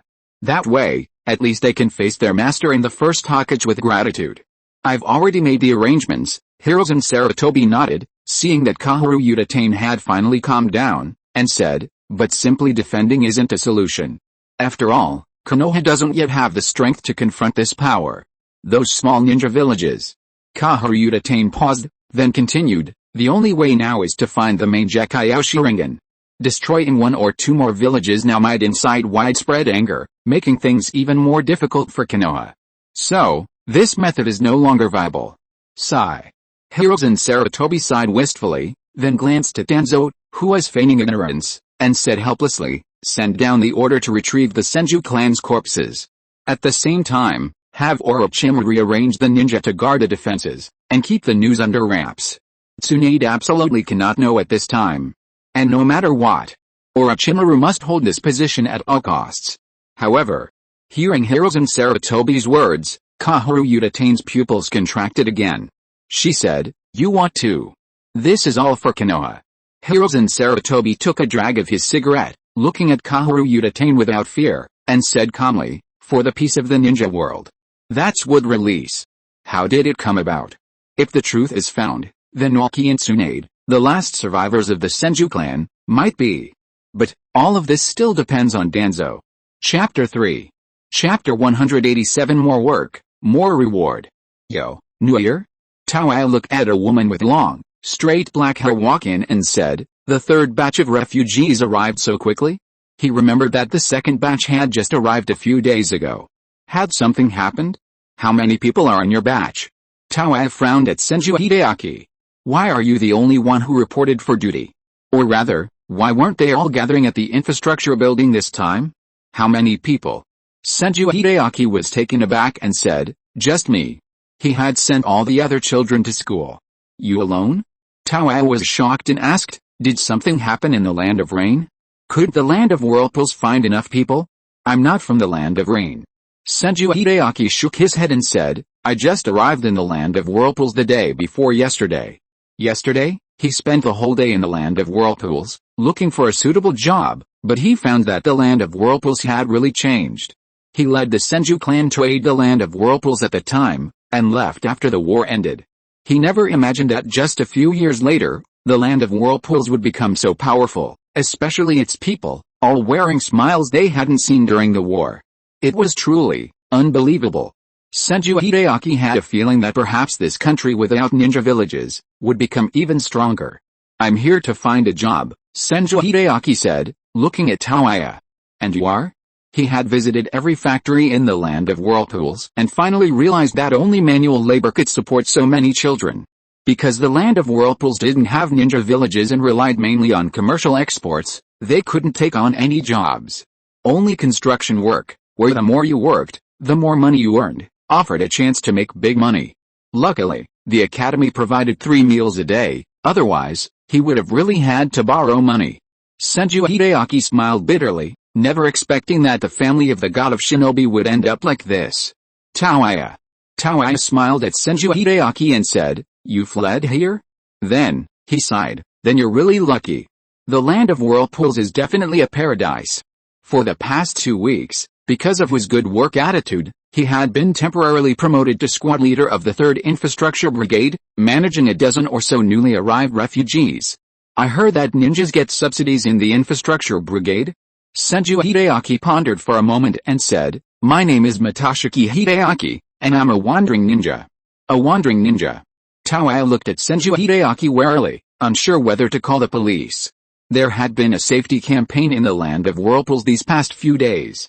Because of the war, other ninjas might cause trouble, so anyone who noticed anything amiss could report it.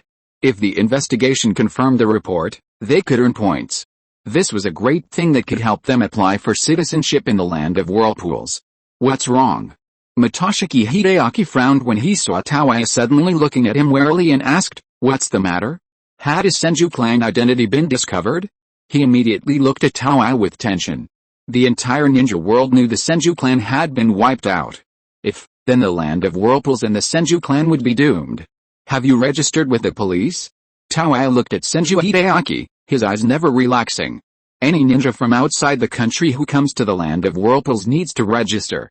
He wouldn't allow anyone to harm the land of whirlpools. Is this it? Senju Hideaki pulled out a card. Someone had given it to him the day after he arrived in the land of whirlpools. Although he didn't know what it was, he still carried it with him. Citizenship of the land of whirlpools. Taoya stared in shock at the card in Senju Hideaki's hand, his eyes filled with envy. He asked in confusion, "Didn't you just arrive? How do you have something like this?" "This is citizenship of the land of whirlpools." It was what he had always dreamed of. "This was given to me by His Highness soon." Senju Hideaki looked at Taoya with confusion and asked, "Is there anything special about this?" "No wonder." Taoya, upon hearing that it was from His Highness soon, immediately suppressed his jealousy, nodded, and said, "So it was from His Highness soon. It seems you are also a remarkable ninja.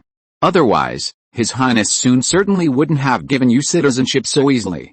Senju Hideaki, hearing Taoya's words, looked at the card in his hand and muttered, "It seems this thing is very special?"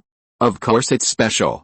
Taoya, hearing Hideaki's doubtful tone, immediately said unhappily, "You know, this is citizenship of the land of whirlpools. Now, we refugees from the land of rain are. So. With Taoya's explanation, Senju Hideaki immediately understood what this thing was. It was like a headband from a ninja village, used to distinguish ninjas from different villages, except that the one he had, even distinguished commoners. "What a remarkable thing. Don't you have one?" Senju Hideaki asked doubtfully. I'm not one yet." Taoya blushed, finally saying with a longing look, "But I believe I'll eventually get it. Let's not talk about this anymore. You said you're here to look for a job?" Taoya narrowed his eyes at Senju Hideaki. This was a ninja. If their team had ninjas, the construction speed would definitely be faster, and they could even compete with the top teams for rankings. He'd heard the benefits for the top teams were incredibly tempting. "Yes." Senju Hideaki nodded and said, "Where do I need to report?" No, just come to me." Taoya said excitedly, "As long as you come to our team, I'll report you directly to the manager." "Do you know Earth Release?" "I'm an Earth Release and Water Release ninja." Senju Hideaki said, "You should meet the requirements for a ninja position." Yes. Taoya nodded quickly, wiping his drool, and said, "Perfectly meets the requirements." He hadn't expected that Taoya was a dual-attribute ninja. Now their team really had a chance to compete with the older teams. "Come on, don't worry, it's the same no matter which team you go to." Taoya quickly took out his notebook and said, "The more you do, the more you get paid. No one will deduct your salary, and the ninja allowance will also be delivered on time." Senju Hideaki took the notebook and wrote down his information, until the last item. Clan. He sighed and finally filled in none. "Alright, that's fine then."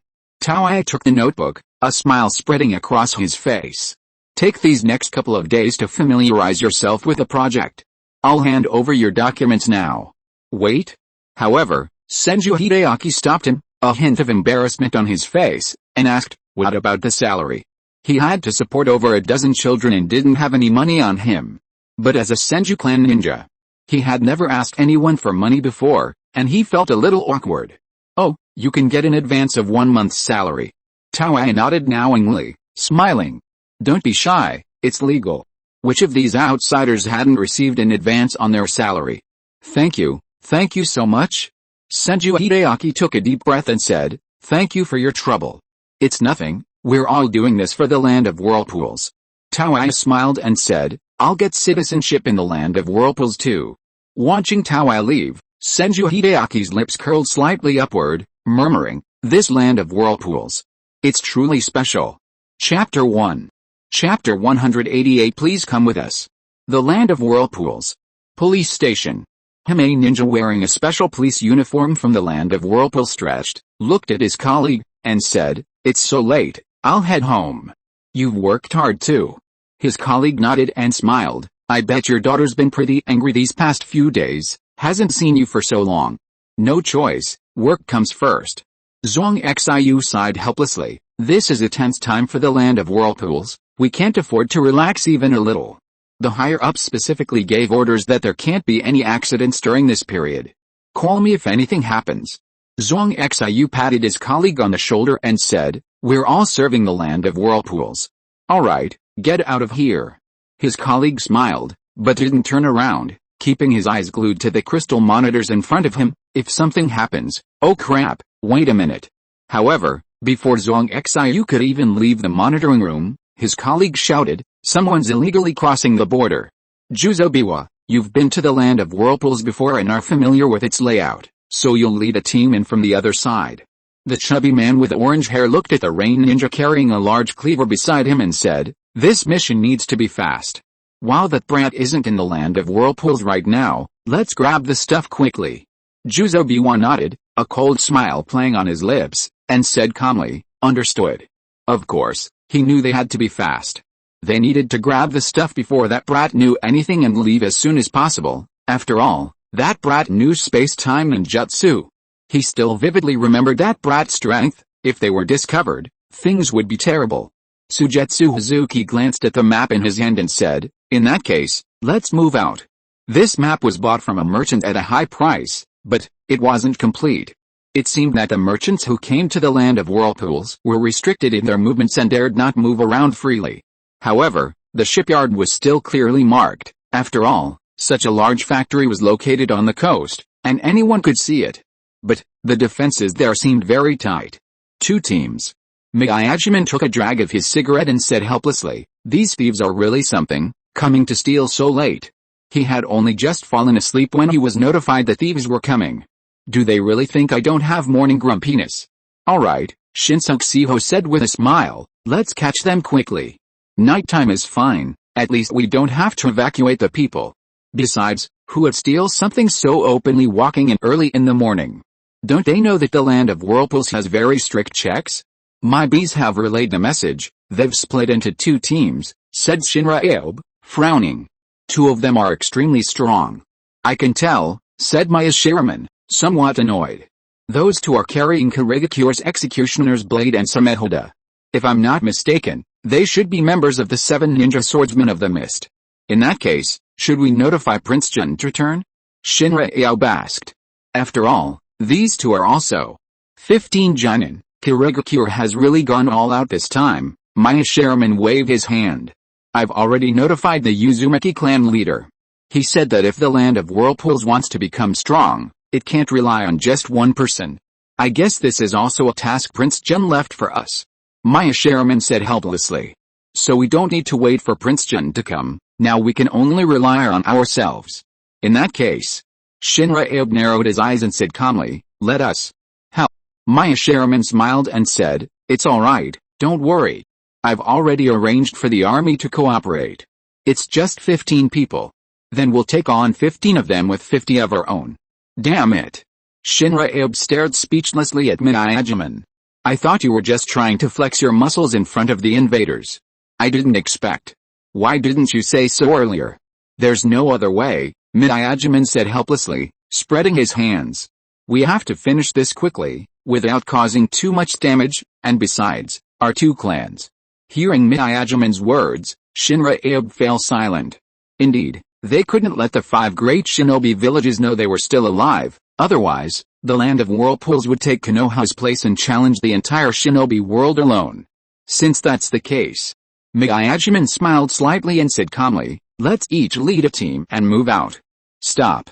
Biwa Jozo suddenly waved his hand, stopping the ninjas behind him. He frowned, looked around, and said calmly, since you're here, why don't you show yourselves? However, after waiting for a while, no one answered him. Biwa Jozo didn't dare to move rashly. Anyone who had experienced the battlefield of the land of whirlpools knew that these whirlpool ninjas were quite sneaky, and one wrong move could result in being blown up. Come out. Biwa Jozo looked at the tree in front of him and said, if you don't come out. Sizzle. Several kunai flew towards that spot. However, whoosh, whoosh. Suddenly, more than 20 jonin appeared. Seeing that he was surrounded, Biwa Jozo raised an eyebrow and cursed inwardly. They only had 8 jonin. Did they really need to send so many people? Moreover, looking at the middle-aged man in black clothes and a black hat in front of him, he had a feeling that he was very strong. What a pity. Miyashiraman sighed, looking at the rice paddy in front of him, and said helplessly, since we've been discovered, I was originally planning to wait until you were far away from here before making a move. After all, if a battle broke out, this field would be destroyed. Maya Sherman looked at the rice paddy in front of him with a pain in his heart, and his heart was filled with helplessness. It seemed that he would have to ask that black-faced man for reimbursement again. You know, their debt is not yet paid off. If he asks him for reimbursement again, needless to say, he will definitely be criticized. So Maya Sherman didn't want to see that black-faced man at all, always with a dark face, as if someone owed him hundreds of millions. You have now violated the Constitution of the Land of Whirlpools, Chapter XX, Article XX, by illegally crossing into the Land of Whirlpools. Maya Sherman looked at the Kurigakure ninja and said seriously, we also suspect you will cause damage to the Land of Whirlpools, so please lay down your weapons and come with us for investigation. However, are you kidding me? Biwa Juzo stared blankly at the person in front of him.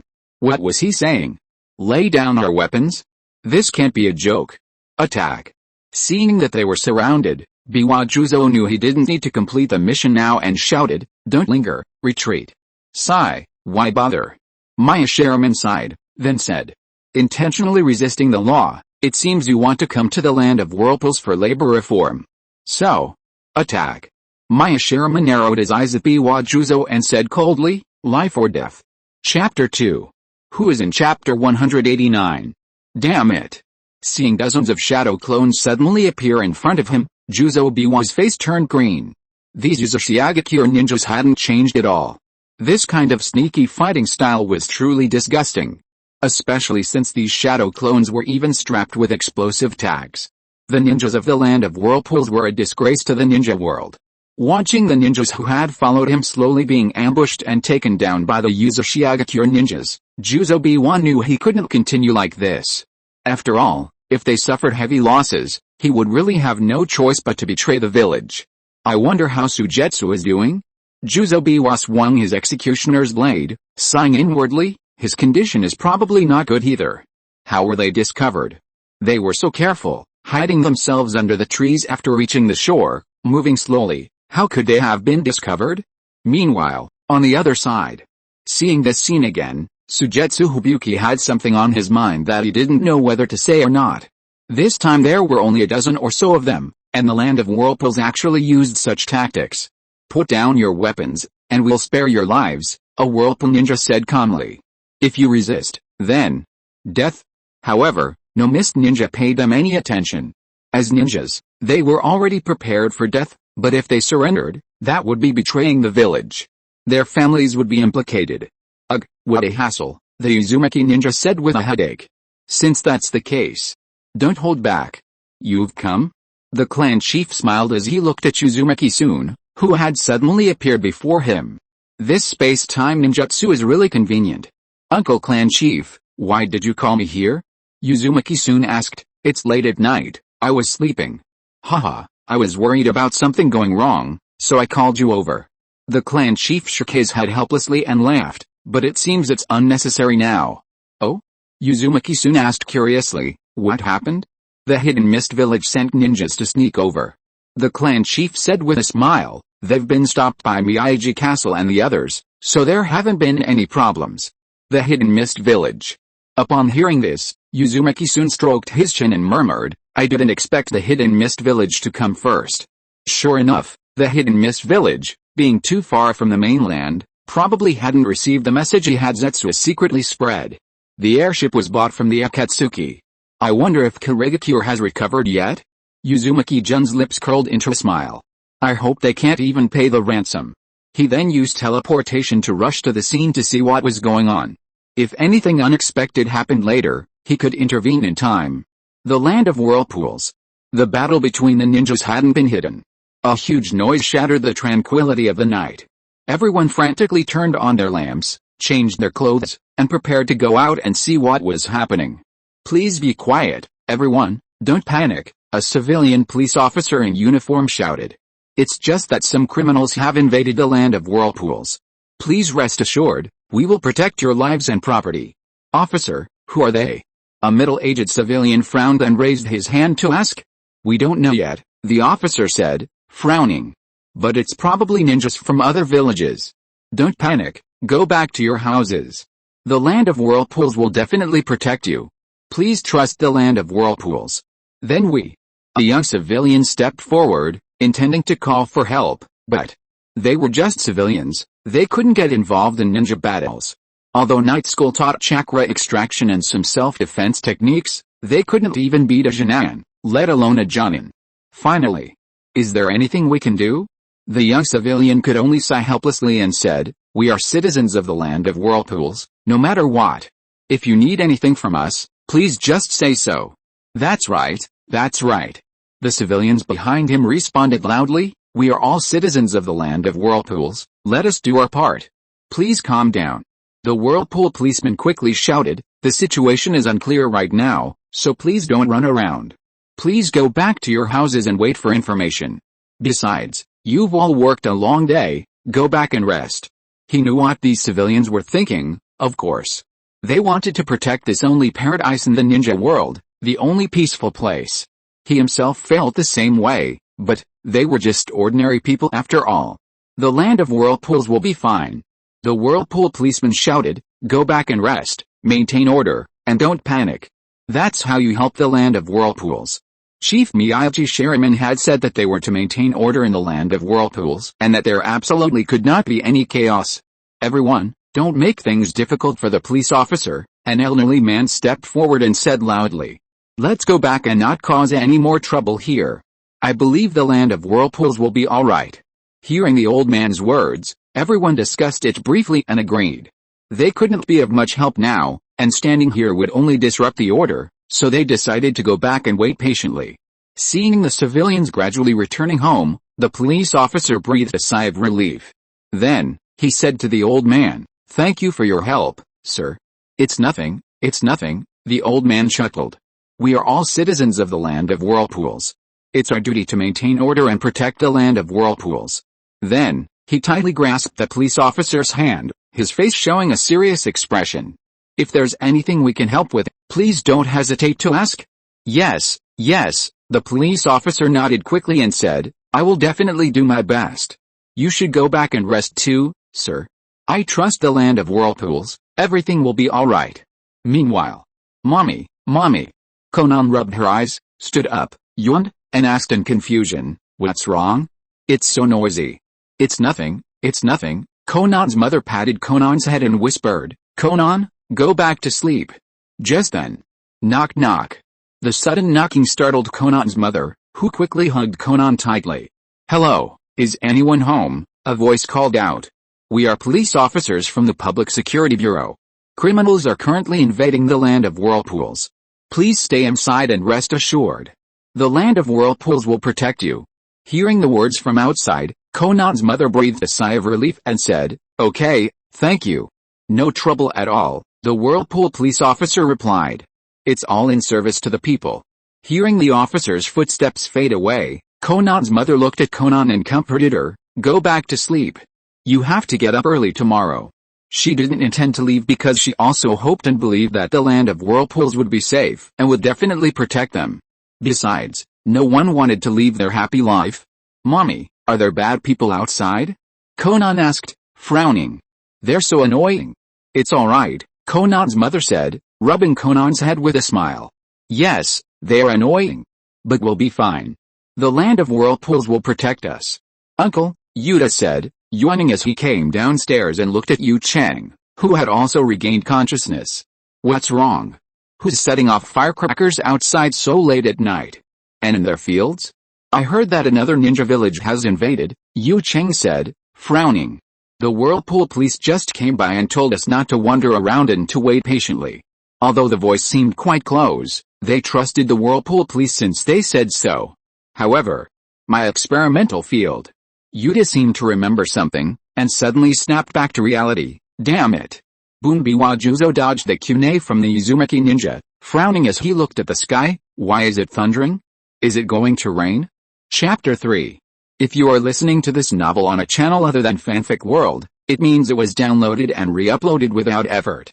We warmly invite you to visit our channel, Fanfic World. There you will find the original version of this story and many other novels of various genres.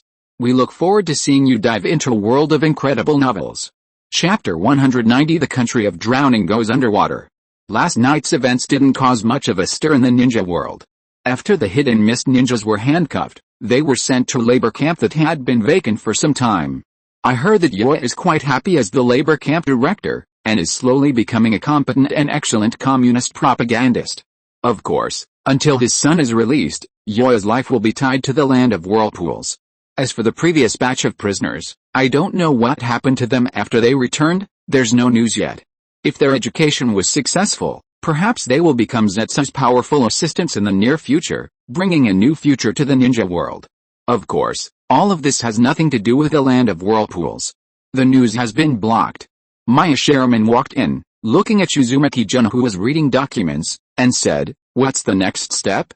Uzumaki-jun nodded upon hearing Maya Sherman's words, put down the documents, and said, "Secretly send a message to Kurigakure, telling them to come and pay ransom. Also, arrange for the moral education and political education teachers at the affiliated academy to start teaching the Kurigakure ninja." "Yes, I will arrange it." Maya Sherman looked at Uzumaki-jun with a strange expression. He knew what Prince Jun was planning. He had seen those specially made books. For this era, it was truly appalling. Under this kind of cramming education, those Kurigakure ninja would probably be completely bewildered when they returned. The executioner's blade and Samehoda have been handed over. Miyajima made a hand seal and said, "What should we do with them? What should we do with them?" Uzumaki-jun stroked his chin, looking at the two swords on the table, and muttered, "It seems that the land of whirlpools doesn't have any ninjas who specialize in swordsmanship. This is also a weakness of the land of whirlpools. Their taijutsu and swordsmanship are too weak. Originally, their genjutsu wasn't very good either, but it improved somewhat after the Blood Pond clan joined. As for taijutsu, they still haven't found the right person. Send the executioner's blade to the slaughterhouse." Uzumaki-jun sighed, saying with some regret, "With the increase in population in recent years, meat production has also increased. Hopefully, this sword will make things easier for the butchers at the slaughterhouse. Most of the meat in the land of whirlpools is still imported from abroad. There's no way around it. The land of whirlpools has little land, and they don't have much territory to expand aquaculture. Moreover, they don't have any specialized aquaculture ninjas, so the output of aquaculture is not very considerable. Fortunately, the fishing industry is doing well, so the amount of imported meat isn't too much. And have them cut off a piece of the sword every now and then," Uzumaki-jun said, squinting at the executioner's blade. "I heard this ninja sword can repair itself and restore its stamina. The land of whirlpools is a country poor in iron. As for Samehoda, it's a living sword, and it can even absorb chakra.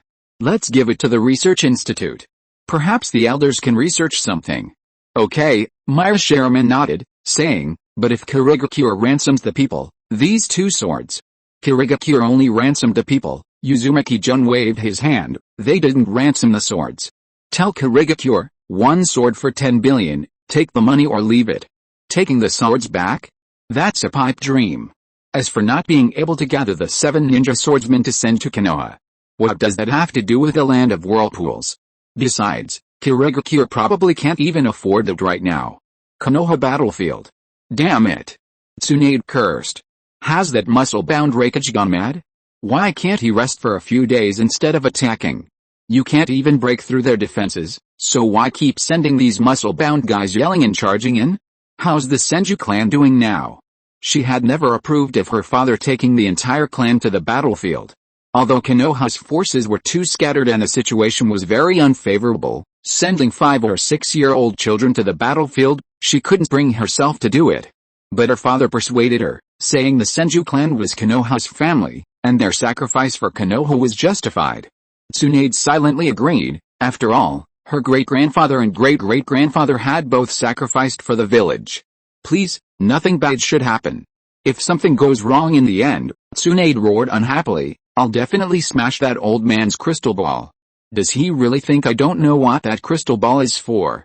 I beat that lecherous Jiraiya so badly he blurted everything out." News came back a few days ago, a Konoha ninja said. "Nothing happened to Lord Orochimaru. That's good." Hearing the Jonin's words, Tsunade breathed a sigh of relief, muttering, "Where did that lecherous Jiraiya go again? Why haven't I seen him yet?" "Lady Tsunade, the Cloud Ninja have launched another attack." Suddenly, a Konoha ninja walked in and said, The Cloud Ninja Commander demands that Konoha return the main Gekkai Sharingan and the stolen weapons. Return them, my foot. Tsunade immediately became angry again. They keep asking, aren't they tired of it? Prepare for defense, and tell them that the main Gekkai Sharingan doesn't belong to Konoha, and Konoha didn't take the weapons. Yes, sir. Orochimaru looked helplessly at the map spread out on the table, muttering, that old man thinks too highly of me. With such a small force, he's expected to hold it off?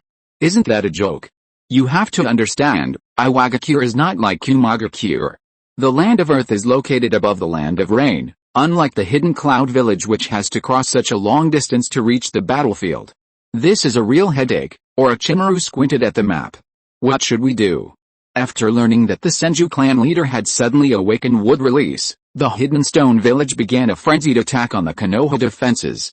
Although he had temporarily allocated troops to the defenses, it wouldn't last long. Their forces were already few, and now they had to divide their forces. The old man couldn't understand what he was thinking. Couldn't they just abandon that side first and then retake it later? Besides, the Senju clan leader was gone. They couldn't possibly hold out. The Hidden Stone Village probably launched this fierce attack because they saw Konoha's current lack of troops. Lord Orochimaru, the intelligence has been delivered to Lady Tsunade. A Konoha ninja approached and said, and as you requested, we didn't inform Lady Tsunade about the Senju clan's situation. Thank you for your hard work. Orochimaru sighed, looking at the Konoha ninja, and said, I hope Tsunade won't blame me when she finds out. How's things on the land of whirlpools? Still no fighting. The Konoha ninja frowned. I don't know what's going on with Sans Village and Omegakure. They've just lined up their forces at the border and haven't taken any other action. I see. Hearing this, Orochimaru looked down at the map. He had originally planned for Konoha to clear out the others before joining forces with the Land of Whirlpools to encircle and eliminate Sans Village and Omegakure, but now it seemed impossible. Since the opponent is too strong, we can only try to, drag the Land of Whirlpools into the battlefield. Only if the Land of Whirlpools is also drawn into the war, eventually leading to a chaotic free-for-all, will Konoha have a chance to turn the tide. Chapter 1. Chapter 191. May there be no more hunger in the world. Yoda. Yosei patted Yoda's shoulder, shook his head, and said, don't be sad. We've been through so many difficulties, haven't we always made it through? Looking at the farmland that had become ruins in front of him, he sighed, at most, we can start over. And didn't you electrocute all the mist ninja yesterday? But, Yoda raised his head, and finally said helplessly, I've waited so long. By the way, I haven't asked you yet, what's the purpose of this farmland? Yosei asked curiously, you seem to have been dealing with this place for the past few months. Could it be some precious crop? This is a task given to me by His Highness soon. Yoda pulled a book from his pocket with a dejected look, and said, unfortunately, now. Oh? A task given by His Highness soon? What could it be? Yosei curiously took the book, and saw that it read, breeding and field experiments of hybrid rice. May there be no more hunger in the world. A cave. Fly. An aged voice echoed in the narrow cave. A white-clad, swollen-faced Toby entered, clutching a sheet of drawing paper. Looking at the white-haired old man before him, he exclaimed in surprise, Lord Madara is awake? Cough. Why did it take so long? Madara slowly opened his eyes, his gaze cloudy as he looked at Toby. What are you doing? Hearing Madara's words, Toby spread the sheet of paper open with both hands, held it up, and said happily, Lord Madara, look at this. It's a drawing of poop, doesn't it look like it? Why does this white Zetsu look different from the others? Could it be that he mutated because he used that idiot Hashirama cells? Madara looked speechlessly at the gleeful Toby and said, you're just drawing? And drawing poop? So boring. Afei lowered his head, looking dejected as he saw Madara's unhappy expression. Madara hasn't woken up yet, and all the others have gone out. There's no one to play with. Hearing Afei's words, Madara sighed. Indeed, being alone was too lonely. Looking at Afei like this, he unconsciously fell into memories again, a slight smile appearing on his lips as he murmured, back then, Hoshirama always dragged me to a competition to see who could pee the farthest. Looks like those were really boring times. Then, seeing Afei staring at him intently, he immediately wiped the smile away and asked, where has Zetsu been these past few days? Hearing Madara's question, Afei scratched his head, seemingly lost in thought. Finally, he clapped his hands and said, I heard they say he went out to start a business. Start a business? Madara frowned upon hearing Afei's words and asked, what do you mean? I don't know. Afei scratched his head sheepishly and said, Zetsu didn't explain clearly either. I see. Madara closed his eyes again upon hearing Afei's words. What about that brat from the Uzumaki clan? Oh, he seems to be at war, Toby said. It's very dangerous outside right now. The entire ninja world is at war. Judging from Zetsu's words, Konoha seems to have been badly hurt. Has war broken out again? Madara murmured. Konoha. Back then, he and Hashirama founded Konoha to bring a glimmer of hope for peace to the ninja world, but unexpectedly. Madara shook his head with a bitter smile and said, Hashirama, I already told you your method won't work. Then, he stood up shakily. I'll show you then, show you. Madara stared sharply ahead, speaking calmly, who can bring peace to the ninja world? However, Lord Madara, do you need to poop? Toby asked. Seeing Madara stand up. Do you need me to help you? You. Madara's momentum vanished upon hearing Toby's words. He glared at him fiercely and said, when Zetsu returns, have him bring that brat Uzumaki along too. Lord Madara, is there something you need? Toby asked. What do you need Lord Sun for? Shut up. Madara glared at Toby and said, listen to me. Okay. Toby nodded fearfully. Weren't you bored? Madara, seeing Toby's expression, felt a sense of relief and said helplessly, it's been a while. You haven't seen the ninja world. Let's go out for a walk. Really? Toby jumped up, excitedly saying, Lord Madara, are you coming with me? Yes. Madara nodded with a smile, then said, I'll rest for a few days. Let me know when Zetsu returns. It's time to go out and see what the ninja world has become. Early July, year 32 of Konoha. Battlefield of the Land of Whirlpools. Lord Sun. Uzumaki Koki greeted respectfully upon seeing Lord Sun's return. As for the red-haired little girl looking around curiously, Koki had been momentarily stunned when he saw her, but then completely ignored her. Although he didn't know why Lord Sun had brought the Uzumaki clan's young lady to the battlefield, as a ninja, it was best not to meddle, or he might offend two people later. Nothing much happening lately, right? Uzumaki soon knew that Zemu had just said with a helpless expression. It seems like they've been recruiting very few refugees these past few days? Indeed. Uzumaki Zemu nodded and said helplessly, I don't know why, but the Land of Rain seems to be arresting their own refugees as well. Is that so? Uzumaki soon touched his chin upon hearing Zemu's words and murmured, it seems that Hanzo of the Salamander is planning something big. No wonder he placed another order with the Land of Whirlpools a few days ago. It seems that Hanzo of the Salamander wants to quell the internal strife in the Land of Rain and then directly become the sixth largest country. Brother Sun, I'm going to find Sister Xiangzi. Kushina had never been to the battlefield before, so she was curious about everything, but seeing that Uzumaki Sun was busy, she didn't want to bother him any further and said happily. Go ahead. Uzumaki Sun said with a smile. Kushina should be in the medical room now. But remember, keep your Kune with you at all times. Got it. Kushina happily ran towards the medical room. I won't wander off. That girl. Uzumaki Sun watched Kushina's departing figure, smiled helplessly, and murmured, I hope you can be happy, and not like in the anime, where in the end. Then, he turned to look at Zemu, pondering for a moment, how's things going in Konoha lately? The situation doesn't seem good. Zemu said with a frown, according to the news from below, Iwagakure has been launching attacks on Konoha, and Konoha, because of the Senju clan's extermination, has stretched its defenses too thin, resulting in insufficient troops. It seems Konoha isn't doing well either. Uzumaki soon stroked his chin, deep in thought, wondering how Konoha would ultimately resolve this? Or rather, how much longer will the Uchiha have to wait? Chapter 2. Chapter 192, He's gone. Do you understand our mission? The ninja wearing a Konoha headband looked at the people around him and said, you should know that our mission is extremely important. If we don't handle it well, Konoha might be finished. Captain, is this really okay? Another Konoha ninja frowned and said, no matter what, the Land of Whirlpools is here to help us. Shut up. Ninjas just need to carry out their missions. The captain said sternly, besides, this is an order from Lord Orochimaru. We must complete it no matter what. Yes. Hearing the captain's words, all the ninjas shouted seriously. Remember, just create some disturbance on the border of Sunagakure and kill a few people. Finally, don't linger in battle, just retreat. Only by dragging Uzumaki into the war can Konoha have any hope of victory. Sigh, what do you guys think of Orochimaru's method? Hiruzen Sarutobi took a drag of his cigarette and said helplessly, Orochimaru said this is the most likely way to let Konoha hold the line. But wouldn't doing this be letting down Uzumaki? Kaharu Tane frowned and said, in any case, they have helped Konoha hold off Sunagakure and Omegakure. Although Uzumaki was just drinking tea on the front line and didn't actually fight, Sunagakure didn't launch an attack on Konoha either. It was Uzumaki that diverted the attention of Sunagakure and Omegakure for Konoha. And if things aren't handled properly, Konoha will be in even greater danger.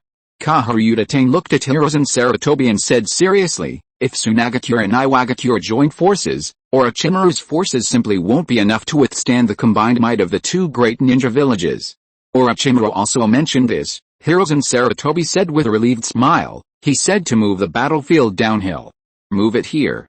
Pointing to the map on the table, that way, the pressure on the defensive line will be greatly reduced. This is.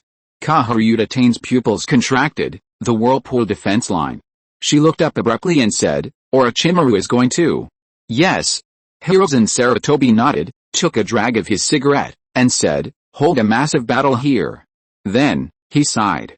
This is all for Konoha, for peace. PFFT. Upon hearing Komu's words, Jun Uzumaki immediately spat out the water he had just been holding in his mouth. He wiped his mouth, looked at Komu's water-covered face, and said apologetically, sorry. However, Zimu wiped the water off his face, seemingly unaffected, and said earnestly, there's been an attack by unidentified individuals on the border of Sunagakure, so things are in chaos right now. A lot of people? Uzumaki-jun put down his cup, frowning as he asked, have you found out which ninja village they were from? Why are they causing trouble at this time? Don't they know the land of whirlpools won't be withdrawing its troops for another 2 months? We don't know yet. Zimu shook his head and said, they threw out the explosive tags in Kune and ran away? This method seems familiar. Uzumaki-jun slammed his hand on the table, narrowed his eyes, and said coldly, someone's trying to sabotage the land of whirlpools. Immediately recall the land of whirlpools army, we're preparing to go back. Anyway, they hadn't recruited many refugees in the past few days, so they might as well slip away. As for Konoha, we'll announce to the outside world that the land of whirlpools suffered heavy losses while holding off the attacks from the Sand Village and the Rain Village for Konoha, and is no longer capable of continuing, so we can only apologize to our generation's old allies. Uzumaki soon said regretfully, the land of whirlpools has done its best. Yes. Zimu immediately responded upon hearing Uzumaki-sun's words, I'll go and make the arrangements. But what about over there? They've also fled. Judging from the situation, the Rain Village definitely can't stay any longer. Uzumaki-sun waved his hand and said, I'll send those 2 girls back first, and also inform Zimu. The 3 great ninja villages plus the god of shinobi. Hopefully, Konoha can withstand it.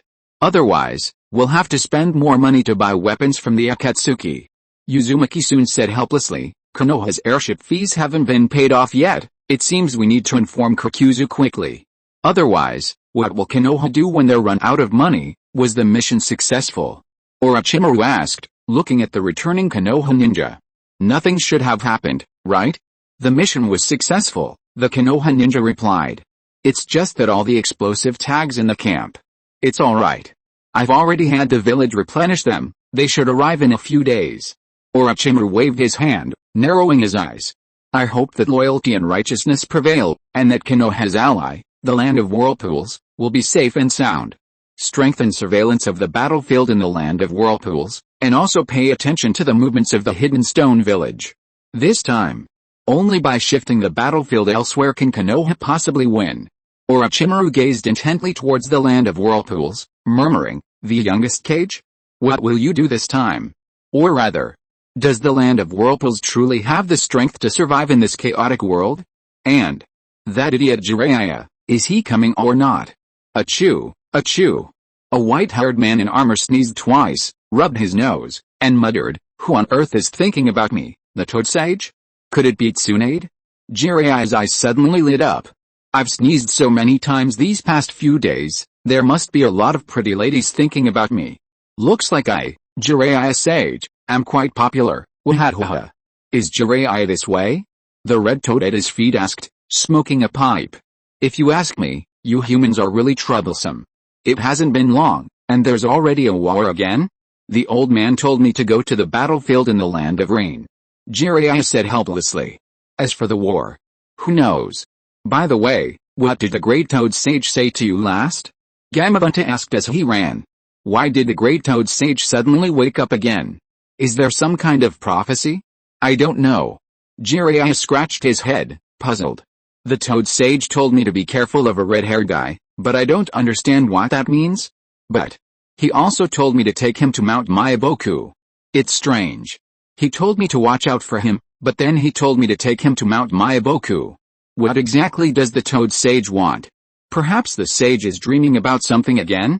Gamabunta took a drag of his cigarette and said, but the sage seems to be having a lot of dreams lately? I heard from the old man that he was awakened by nightmares. How? Jiraiya laughed. How could he have nightmares? He's a sage. Who knows? Gamabunta said helplessly. You should fulfill the Toad Sage's prophecy first. The child of destiny? Jiraiya gazed into the distance, muttering, I hope I can really bring a glimmer of hope to this world. Then, haha, I wonder if Orochimaru and Tsunade will be surprised to see how strong I've become? What if I rode a toad down from the sky and saved Tsunade? Would she? Chapter 3. Chapter 193. Please evacuate in an orderly manner. Mid-July, year 32 of Konoha. Everyone, please don't rush, Uzumaki Koki shouted. Please board the ships in an orderly fashion according to the plan. Civilians, evacuate first. Ninjas, wait a moment. Don't worry, our army from the land of whirlpools will not retreat until the civilians have left. So don't be afraid. Koki sighed inwardly. This was the situation at the start of the war. Ordinary civilians were completely powerless, only able to watch numbly. Hey, you with your hands raised, what's wrong? A middle-aged man shakily lowered his hand. Seeing everyone staring at him, he could only brace himself and carefully say, can I not go? The entire area fell silent. Koki looked at him with a black line on his forehead, then called to the ninja beside him, saying, quickly, take him on board, take him on board. Still trying to avoid going? Don't dream. He'd already remembered this person. Back in the land of whirlpools, he'd make him clean toilets for 10 years. And now he was still causing trouble here. How is it going with Tsunaga Cure? Uzumaki-jun took a sip of tea, looking at Uzumaki Hibiki, and asked, nothing should have gone wrong, right? He'd sent the 3 girls back to Uzumaki a few days ago. Kushina was a little unhappy. She'd only been there 2 days and was already going back, but, because of the war, she hadn't thrown much of a tantrum. Tsunagakure sent a message demanding that Uzumaki hand over the ninja who attacked, Uzumaki Hibiki said, or they'll launch a war against Uzumaki. It seems they couldn't hold back after the Senju clan's wood release appeared.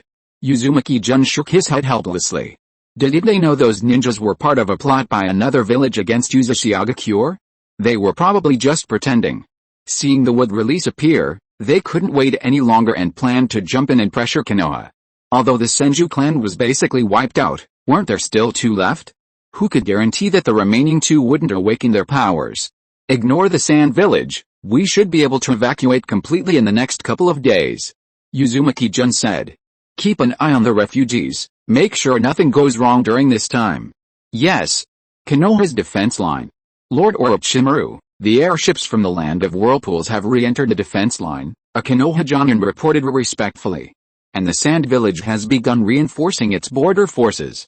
It seems the Sand Village can't wait any longer, Orochimaru said calmly, narrowing his eyes. After observing for so long, are they finally joining the battle? Konoha has been fighting other ninja villages for half a year, while the Sand Village and Omegakure have been sitting on the border drinking tea?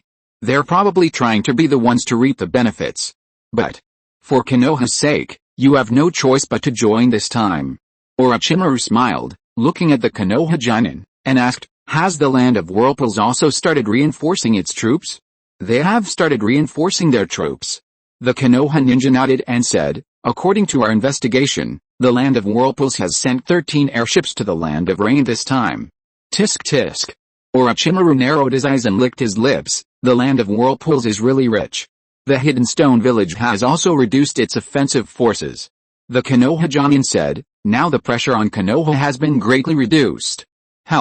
Hearing the Jonin's words, Orochimaru chuckled and shook his head, saying lightly, the alliance of the 3 great ninja villages, how laughable.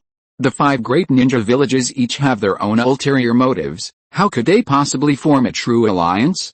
If Konoha can hold out, it will eventually turn into a massive ninja war, but be careful during this time. Orochimaru sighed, we must hold on no matter what. Only by holding on can Konoha possibly win. Right now, the only way is to concentrate the battles of Iwagakure, Tsunagakure, Omegakure, and Uzumaki in the Land of Rain. Only then will Konoha have a chance to muddy the waters, and perhaps then, Konoha's situation will improve. As for now, we can only wait until the land of Uzumaki and Tsunagakure officially begin their war before Konoha has a chance to move the battlefield up the strait. Lord Kazekage, why did you declare war on the land of whirlpools at this time? Shio frowned, looking at the young man before her. She hadn't expected that the advisors would still appoint this local headman of the Sand Village as Hokage before the situation in the Sand Village was even fully investigated. 5 months haven't even passed yet. As for the attack, you and I both know it couldn't have been the land of whirlpools. Indeed, I know those who attacked the Sand Village couldn't have been from the land of whirlpools. The Kazekage nodded, speaking calmly, but he stood up, looking at Shio expressionlessly. The Sand Village can't wait any longer. The Mangekyou Sharingan and Wood Release have appeared in Konoha. Who can guarantee they won't appear again? So now is the best time to unite with the other ninja villages to force Konoha to hand over Wood Release and the Mangekyou Sharingan. As for whether Konoha actually has them, who knows? All they want is for the Mangekyou Sharingan and Wood Release to never appear again. Shio sighed upon hearing the Kazekage's words, saying, but now, compared to the other 4 great ninja villages, the Sand Village is simply lacking money and manpower. It's alright, the Kazekage said calmly. The weapons we purchased from Akatsuki have all arrived. Even ordinary people will be able to. Hearing this, Shio's pupils constricted. She stared at Kazekage and said, I absolutely will not allow that. Those are just ordinary people, they shouldn't be involved in the ninja war. Tsunagakure must do that if it wants to rise, Kazekage said fearlessly, looking at Shio. As for not being involved? Haha. In times of war, who can remain uninvolved? Besides, Kazekage looked at Shio and said, enunciating each word clearly, I am the Kazekage. You. Shio was taken aback by Kazekage's words. No matter what, Shio, was an advisor to Tsunagakure, his senior, yet he treated her like this. HMPH. You'll regret this. She left Kazekage's office with a dark face. And Kazekage watched Shio leave, a cold smile on his face, muttering, still want your genius son to be Kazekage? Don't dream. While he was being interrogated, she was still stirring up trouble. How laughable. Don't you know that besides you and your siblings, all the other advisors are pro-Kage? Kazekage narrowed his eyes, a mysterious smile playing on his lips. I heard that brat named Sasori is also a genius. Afehi, what are you doing here?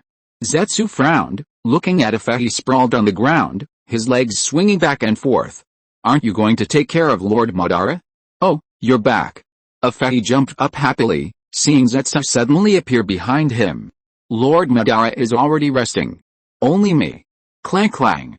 Afehi held up the drawing in his hand, exclaiming, I suddenly discovered I have a real talent for drawing.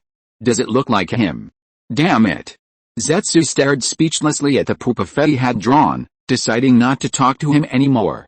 This white Zetsu was mentally unstable. Oh, by the way.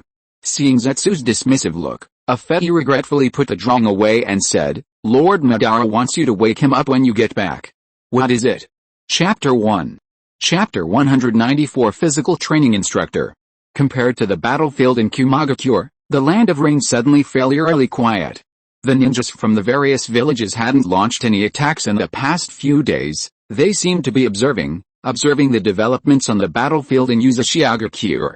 Until finally, the 4 villages combined to launch a final assault on Konoha and the defense line of Uzumaki. Last batch. Uzumaki-jun stretched, looked at Uzumaki Hibiki, and asked, do you need me to send you to Uzumaki first? He certainly wasn't going to leave with the airship. It was too slow. A round trip would take 4 or 5 days.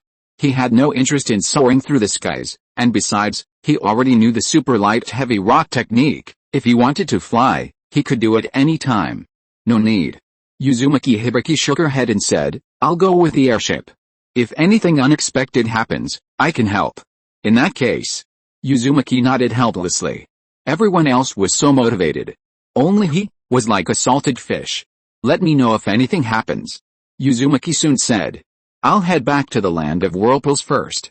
He then used the flying thunder god technique to return to the land of whirlpools. The land of whirlpools was currently undergoing a major infrastructure construction boom. However, due to insufficient chakra reserves, a chakra power station couldn't be built to electrify the entire country. Currently, only the street lights and government offices were electrified. If there's really no other way, we'll have to use hydroelectric power stations. Unfortunately, there weren't suitable water resources around the land of whirlpools to build such a station. Huh? What brings you here? Just as Uzumaki soon returned to his office, he saw the hermaphrodite in front of him and asked curiously, is the branch office on track? It's only been a few days, have they already recruited people? Not yet. Zetsu shook his head and said, I took your advice and decided to start with the masses. Since it's wartime, I'm slowly working among the refugees.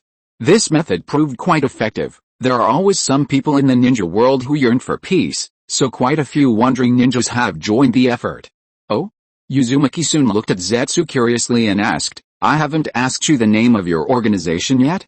He was curious just thinking about it. The methods he taught Zetsu to overthrow the ninja world system might snowball and threaten other countries in the ninja world in a few years.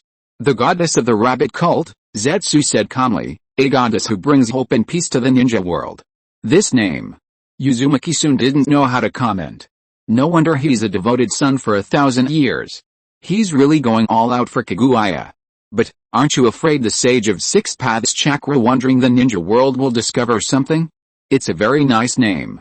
By the way, what do you want? Uzumaki soon felt he should play dumb, otherwise, if Zetsu realized he was familiar with his target, who knows what might happen. Lord Madara wants to see you. Zetsu nodded in satisfaction upon hearing Uzumaki soon's praise. Of course, his mother's name sounds good. Hearing Zetsu's words, Uzumaki soon was stunned for a moment and asked, now? Why was Madara looking for him at this time instead of sleeping? Was he going to cause trouble again? Yes. Zetsu nodded and said, it's best to do it now, after all, we shouldn't keep Lord Madara waiting. Alright. Uzumaki soon pondered for a moment, nodded, and said, then please navigate again. Anyway, he wasn't afraid of anyone now, so he'd go see what his boss had planned this time. The Land of Whirlpools. Research Institute. Truly amazing. The Grand Elder, leading a group of researchers, looked at Samedhuda in front of them and said, what kind of creature is this? It can even absorb chakra? And, it's picky about food. A group of researchers nearby nodded and discussed this different method. Perhaps it can give us some inspiration? Oh? The Grand Elder also walked over and asked curiously, I remember the Sky Ninja Village also had a way to absorb other people's chakra. And it was forced. Yes, Grand Elder. A researcher from the Sky Ninja Village stepped forward and said, the Sky Ninja Village used this technology for the Angkor Fortress and the Artificial Tailed Beast project. But in the end, another researcher next to him shook his head with a wry smile. They had just made some progress when the Sky Ninja Village was destroyed. It's alright. The Grand Elder narrowed his eyes and looked at them, saying, researching in the Land of Whirlpools is the same. What a boastful tone. They even have artificial tailed beasts. Even if they weren't destroyed by Konoha, they would probably be destroyed by other ninja villages in the end. Tailed beasts, are they something that ordinary people can possess? I remember the data has all been moved over. The Grand Elder said cheerfully, perhaps this Samedhuda can give us some help? Yes. Cave? You're here? Madara opened his cloudy eyes and looked at the red-haired brat in front of him, saying, thank you for your help. Shall we set off now? Uzumaki soon nodded helplessly. When he returned, he had heard Zetsu and Tobi tell him that Madara was tired of staying in the cave and wanted to go out for a stroll. It was probably because the living environment in the cave was poor, the food was bad, and there was no sunlight for a long time, so Madara had some osteoporosis and planned to go out to bask in the sun before returning. As for why he was needed to come, it was because Madara was now walking unsteadily and couldn't move around for long, so he needed to use the Flying Thunder God technique to take him out. Moreover, there were big battles everywhere outside, and if he wasn't careful, Madara, who was truly on par with the god of shinobi, might die at the hands of some third-rate ninja. You know, even Uzumaki Mito of the Uzumaki Clan, who was known for her longevity, could only lie on her boat waiting for Hashirama to come and get her, let alone Madara. If it weren't for Hashirama's cells and the Gato Mazo, Madara would have been gone long ago. Where should we go first? Uzumaki soon asked, frowning. There's chaos everywhere outside. Since he was acting as a ride-hailing driver, he might as well be professional. Considerate respect for the elderly. Let's go to the land of whirlpools first. Madara said, squinting, it's been so many years since I've been there. Let's see how it's changed. The land of whirlpools. Could I refuse? Suddenly a big boss came to the land of whirlpools, and Uzumaki soon felt a little panicked. But, would the ideology of the land of whirlpools be able to improve Madara's mind? Uzumaki soon immediately narrowed his eyes. It was interesting to think about. The land of whirlpools was short of taijutsu teachers, and Madara's taijutsu was extremely strong. He could become a taijutsu professor at the academy. Considering his age, he only needed to teach 2 hours on Mondays, Wednesdays, and Fridays. As for the rest of the time, let him recuperate. Okay, Uzumaki soon said with a smile. Chapter 2. Chapter 195. Something terrible has happened. Orochimaru gazed at the map before him, a slight smile playing on his lips. He narrowed his eyes and muttered, this record should be enough, right? His teacher would probably help him publicize his achievements in Konoha, preparing him for his eventual abdication and subsequent assumption of the Hokage position. But, now wasn't the time. Therefore, he absolutely could not afford to lose this war. Orochimaru's eyes flashed with a sharp light. He picked up the cup beside him and placed it directly on the map of the Land of Rain, smiling as he muttered to himself, the war should begin. A major. However, before Orochimaru could finish speaking, a Konoha ninja rushed in, looking panicked, and cried, Lord Orochimaru, something terrible has happened. Something terrible has happened. What is it? Orochimaru frowned, looking at the Konoha ninja before him. Don't panic, speak slowly. Had something unexpected occurred? The Sand Village has launched an attack. The Konoha ninja gasped, pointing outside the tent. They've launched an attack. Finally, they've attacked? Orochimaru smiled. Just as I suspected, the Sand Village and the Rain Village couldn't wait any longer. But, the Konoha ninja's face contorted with worry. The situation isn't what we expected. Of course, the battlefield is ever-changing, I can't predict everything correctly. Orochimaru smiled. Don't panic. As long as the Sand Village declares war on the land of whirlpools, nothing else matters. But, hearing Orochimaru's words, the Konoha ninja looked constipated. The land of whirlpools army ran away. Huh? What did you say? In early August of Konoha year 32, Tsunagakure and Omegakure officially declared war on Konoha.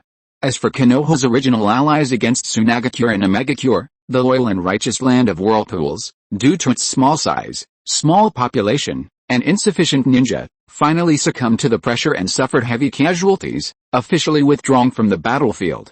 They publicly declared that the land of whirlpools was no longer capable of defending the rear for its allies. Of course, what was the true situation? Perhaps only ninjas would know. I'm so angry. The originally kind old man, upon seeing the intelligence report just handed to him, suddenly burst into curses, even dropping his beloved pipe to the ground.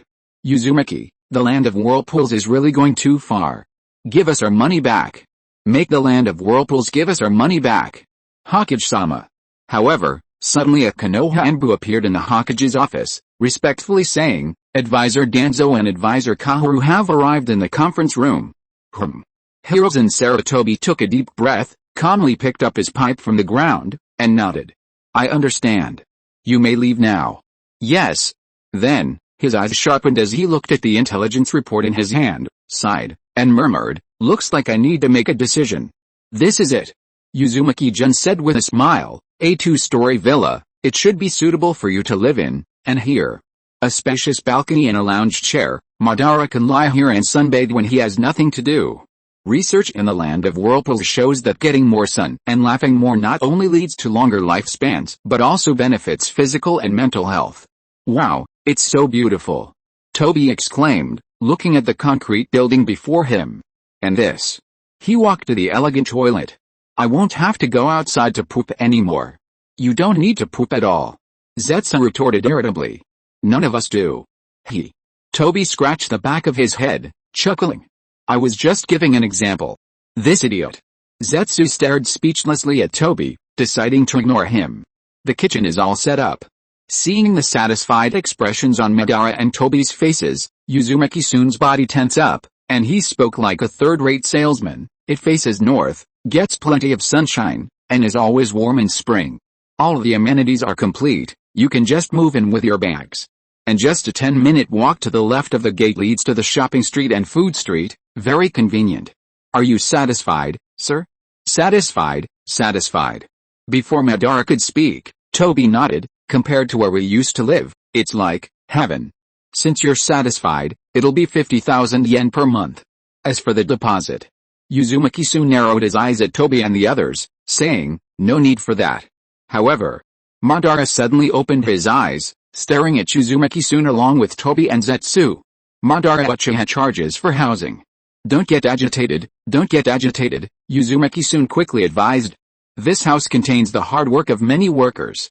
If it's free, they might not get paid, and without pay, they can't support their families. If they can't support their families, they might starve to death. So, this is all for the peace of the ninja world.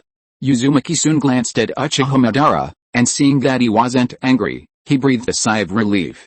If necessary, he didn't want to clash with Madara. After all, he had never forgotten the noble virtues of respecting the elderly and caring for the young. Of course, if you don't have money, the land of whirlpools also offers loan services, Uzumaki said helplessly.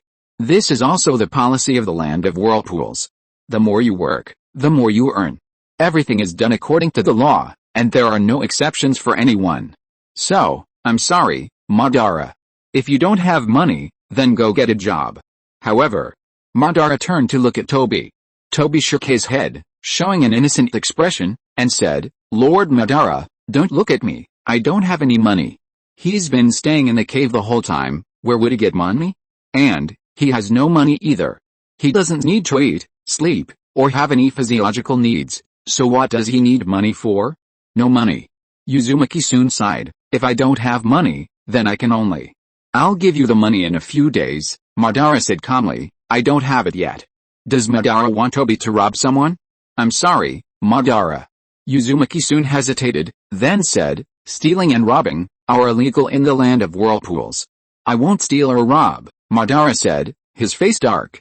Uchiha Madara, who once fought against all under heaven, would someone with only one opponent go back to steal? In that case, Uzumaki-jun smiled upon hearing this, I hope you have a pleasant stay. By the way, Toby, if you're going out, remember to disguise yourself. After all, with that vortex face of yours, you might get beaten up in the ninja world. Toby tilted his head, looking at the departing Uzumaki-jun with confusion. He had originally intended to ask, but you should still disguise yourself. Zetsu said helplessly, luckily you don't have the main Gekkyou Sharingan. As for the reason, you'll find out later. However, Lord Madara, do you need me? Zetsu looked at Uchiha Madara and said, no need. I'll stay here for a while. Before Zetsu could finish speaking, Madara waved his hand and said indifferently, I want to see how the land of whirlpools has become. They actually wanted money from him, Uchiha Madara? Did they really think he was too old to lift a sword? Also, as for that brat. Now, I guess no one in the ninja world can rival him. Chapter 3. Chapter 196 The Uchiha Clan's Plan to Betray. From mid-July to the end of July, year 32 of Konoha. Insufficient manpower. Hiruzen Sarutobi said dejectedly, taking a drag on his pipe. We must prepare. The situation on the Rain Country battlefield isn't good right now. But all active ninjas have already been dispatched, Kahoru Utatane sighed. Besides the ninjas needed for daily operations, Konoha has no other usable forces. Of course. There's also the Uchiha clan. Kahoru Utatane looked at Hiruzen Sarutobi and said, as for how to arrange them, that's up to you. The best solution now is to find allies. However, Upon hearing about finding allies, Hiruzen Sarutobi's hand holding his pipe trembled. He said helplessly, "Who are Konoha's allies now?" It could be said that because of the three main Gekkai Sharingan incidents, Konoha's reputation was already ruined. Coupled with this sudden appearance of wood release, probably no ninja village wanted to see Konoha produce a god of ninja again. "What should we do with the land of whirlpools?" Danzo asked, frowning. "We've already paid the deposit, no matter what. This land of whirlpools is shameless. They ran away the moment war was declared. There must be some conspiracy behind why they didn't fight with Tsunagakure and Omegakure a few months ago. Looks like we need to send ninjas to investigate." Hiruzen Sarutobi shook his head helplessly and said, "We've already condemned the land of whirlpools, but the chances are slim. Konoha's current situation makes it impossible to do anything to the land of whirlpools, and besides, rumors are circulating in the village that the land of whirlpools has done its best, suffered heavy losses for Konoha, and is a good country. If we rashly attack, Konoha's reputation will be ruined." Hiruzen Sarutobi hasn't yet found the source of these rumors, but now he's certain, it's definitely related to the land of whirlpools. And we still need to stop the rumors. Hiruzen Sarutobi sighed. "We absolutely must silence the rumors in the village. Otherwise, will we even be able to attack the land of whirlpools?" "I'll have Root cooperate," Danzo nodded. "They will definitely control the rumors in the village." Hiruzen Sarutobi nodded. "So, what's the situation with Orochimaru now? Those are three ninja villages. If they're not handled properly, their defenses will likely be breached." "How is Tsukumo?" Kahoryuda Tane asked, frowning. "Can they gather enough troops to support Orochimaru?" Hiruzen Sarutobi shook his head with a wry smile. "Those smaller ninja villages have formed an alliance, and Tsukumo's situation isn't good either. If they act rashly, it won't deter them and might even cause more trouble." Sigh. Kahoryuda Tane sighed. "What about Lord Mito? Has he inquired about the situation in the land of whirlpools? Perhaps Lord Miro has a solution?" Hiruzen Sarutobi wore a helpless expression and said, "Since last time, Lady Mito hasn't seen me again. She said that except for the Nine Tails matter, I shouldn't go to her place anymore." Kahoryuda Tane frowned, feeling a sense of helplessness as well. It seemed the Jinchuriki issue had indeed made Lady Miro somewhat displeased. But no matter what, Konoha was currently facing a predicament, and Lady Miro shouldn't stand idly by. So the only way now is... Kahoryuda Tane narrowed her eyes, looking sharply at Hiruzen Sarutobi, and said, "The academy." Hiruzen Sarutobi's eyes widened immediately upon hearing this, and he said, "Those children haven't graduated yet. It shouldn't be like this. But this is the only way." Kahoryuda Tane said sadly, "Besides, the 6th-year students should have graduated by now, and most of the students in the academy are from Konoha's major clans. They have already received systematic training and can handle various Shin'an missions." Hiruzen Sarutobi was silent for a moment, then sighed and nodded as if in resignation, saying, "I'll leave this matter to you. You must protect the children's safety no matter what. They are the hope of Konoha, okay?" Hearing Hiruzen Sarutobi's words, Kahoryuda Tane felt a little strange for some reason, but she still nodded and said, "I will make the arrangements." Hiruzen Sarutobi nodded in satisfaction, then glanced subtly at Danzo before turning to the assembled members and saying, "In that case, I entrust Konoha to you all. No matter what, Konoha must win. The Uchiha clan. It seems we must prepare." The Uchiha clan had calmly looked at a specially made kunai on the table. When the village summoned the Uchiha clan members living elsewhere back to the village, he knew, the Uchiha could no longer remain in the village. Father. Fugaku Uchiha looked at the clan head before him, a hint of reluctance on his face, and said, "Is it really necessary to do that? We have no choice now." The clan head shook his head, his expressionless, and said, "When the main Gekkai Sharingan appeared, we had no other option. The Uchiha clan was already struggling in the village, but after the main Gekkai Sharingan reappeared, their situation worsened. Everyone was wary of the Uchiha's eyes. Then the clan elders." Fugaku Uchiha hesitated for a moment before saying, "There are still some in the clan who oppose Konoha. Especially the clan elders, most of them are a group of ambitious people who want to return to the core leadership of Konoha, but they all pretend not to know. You have to understand, the rule that the Uchiha clan stays away from the core is a rule established by the second Hokage. Do they really think that as long as they do their job as police officers diligently, the higher-ups will let them off the hook? Unless the Uchiha clan never awakens the main Gekkai Sharingan, they won't feel at ease. Sigh. The Uchiha clan head sighed, stood up, and said, back then, Lord Madara wanted the clan to betray the family and follow him, but those senile old fools refused for a comfortable life. But no one knew that only with Lord Madara in the Uchiha clan would no one dare to do anything to them. They were all fools, the Uchiha clan had lamented. When Lord Madara left, the fate of the Uchiha clan was already sealed. But some people still don't understand, yearning to return to the heart of Konoha, yearning for a Hokage to emerge from the Uchiha clan, even. At this time, they were actually thinking of seizing the Hokage position by force? What a bunch of idiots. The Uchiha clan had sighed, looking at Uchiha Fugaku. I'll be sending some of the clan members away in the next few days. You'll go with them. Father, Uchiha Fugaku quickly began, I'm already a Jonin, I can help. Shut up, the Uchiha clan had said coldly. Leaving this place and leading the clan forward is what you, as the clan head, should do. As for the rest, that's none of your business. Seeing Uchiha Fugaku fall silent, the Uchiha clan head sighed again and said, once you get there, obey the daimyo of Uzumaki. I hope that the Uchiha can start over. If you are listening to this novel on a channel other than Fanfic World, it means it was downloaded and re-uploaded without effort. We warmly invite you to visit our channel, Fanfic World. There you will find the original version of this story and many other novels of various genres. We look forward to seeing you dive into a world of incredible novels.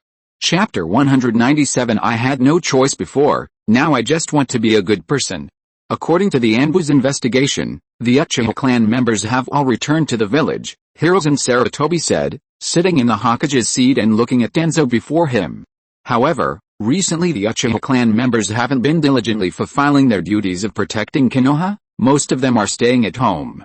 After the meeting, he suddenly gave Danzo a look, signaling him to come to the Hokage's office. After all, there were some matters. As the cage of Konoha, the light of Konoha, he couldn't participate in them, the dark ninjas had to cooperate. The Uchiha clan might be planning a coup, Hiruzen Sarutobi said seriously, puffing on his cigarette. I heard there's a lot going on inside.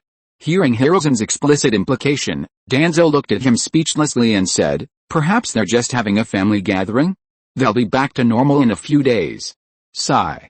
Hiruzen sighed upon hearing Danzo's words and said, I hope so too, but in these times of war, Konoha can't afford any accidents. So, I'll have to trouble you to investigate what the Uchiha clan is really doing. Danzo, you've changed. You weren't like this before. You used to love Konoha so much. If anything threatened Konoha, you would act without hesitation, no matter what. Now you're saying, they're just having a gathering. You've changed. Now all of Konoha's Anbu are out on missions, Hiruzen Sarutobi said wistfully, taking a drag on his cigarette. We can only rely on your root now. You know. What supports Konoha? This great tree, is that enormous thing deeply rooted in the earth. Root. I'll arrange for Root to investigate, Danzo said helplessly. But is that really necessary? No matter what, Konoha is the strongest of the 5 great shinobi villages. Are we really going to compromise? Did he really think all those years of studying were for nothing? If he had a stain on his record, how would he inherit the Hokage position? So, I'm sorry, my good friend. There's no other way now. Hiruzen Sarutobi took a drag of his cigarette and said helplessly, Konoha has too many enemies to face in this battle. If we don't resolve this immediately, Konoha will fall into even more serious trouble. He looked at Danzo with clear eyes, everything we've done is for Konoha. For the peace of the ninja world. If it weren't for the Uzumaki army's temporary withdrawal, Konoha wouldn't be facing this situation. So, make the Uzumaki return all the money, and have the Akatsuki send over the 3 airships Konoha ordered. Sigh. Danzo sighed sadly. How could he not know the crisis Konoha was facing? If it wasn't handled properly, perhaps Konoha would cease to exist, and his dream of becoming Hokage would be shattered. But, before, I didn't have a choice. Danzo raised his head, looking at Hiruzen Sarutobi with regret in his eyes, and said, but now I want to be a good person. I mean, what? Hiruzen Sarutobi cursed inwardly, you want to be a good person. If you're a good person, what's the point of being Hokage? I understand you. Hiruzen Sarutobi sighed, nodded, and said, no one else understands you, but I do. Everything you're doing now. It's all for Konoha. Orochimaru had something he didn't know whether to say or not. Wasn't the land of whirlpools an ally of justice, an ally of Konoha, a paragon of loyalty and righteousness? Why did they withdraw their troops? What's the situation now? Orochimaru rubbed his forehead, his head aching, and asked. Have the Rain Village and Sands Village started their attacks? His hawkish position. How could it be, gone? He wondered what his teacher would do. They've already joined forces with the Iwa village. The Konoha ninja nodded and said, the front lines aren't looking good right now, especially with the Sands Village and Rain Village developing a new type of bladed weapon. Although its power isn't great, it can be used for instantaneous ninjutsu. Oh? Orochimaru looked at the Konoha ninja with curiosity and asked, what does it look like? A new type of bladed weapon? Who invented it? It's a glove design, the Konoha ninja said. And it seems ordinary people can use it, which is why Omega-Cure and Tsunade-Cure suddenly have so many more ninjas. Hearing this, Orochimaru narrowed his eyes and asked, do you know where they got them? If ordinary people can use them, and there are a lot of them, perhaps Konoha might have a chance of victory. After all, Konoha has plenty of people and money. Still unclear, the Konoha ninja shook his head and said, I've already sent ninjas to investigate. But now, the Konoha ninja gave a bitter smile, we might not be able to hold out. Sigh. Orochimaru sighed, stood up, and said, the only way now is, to carry out an assassination operation. Notify Konoha that we need Tsukumo's help.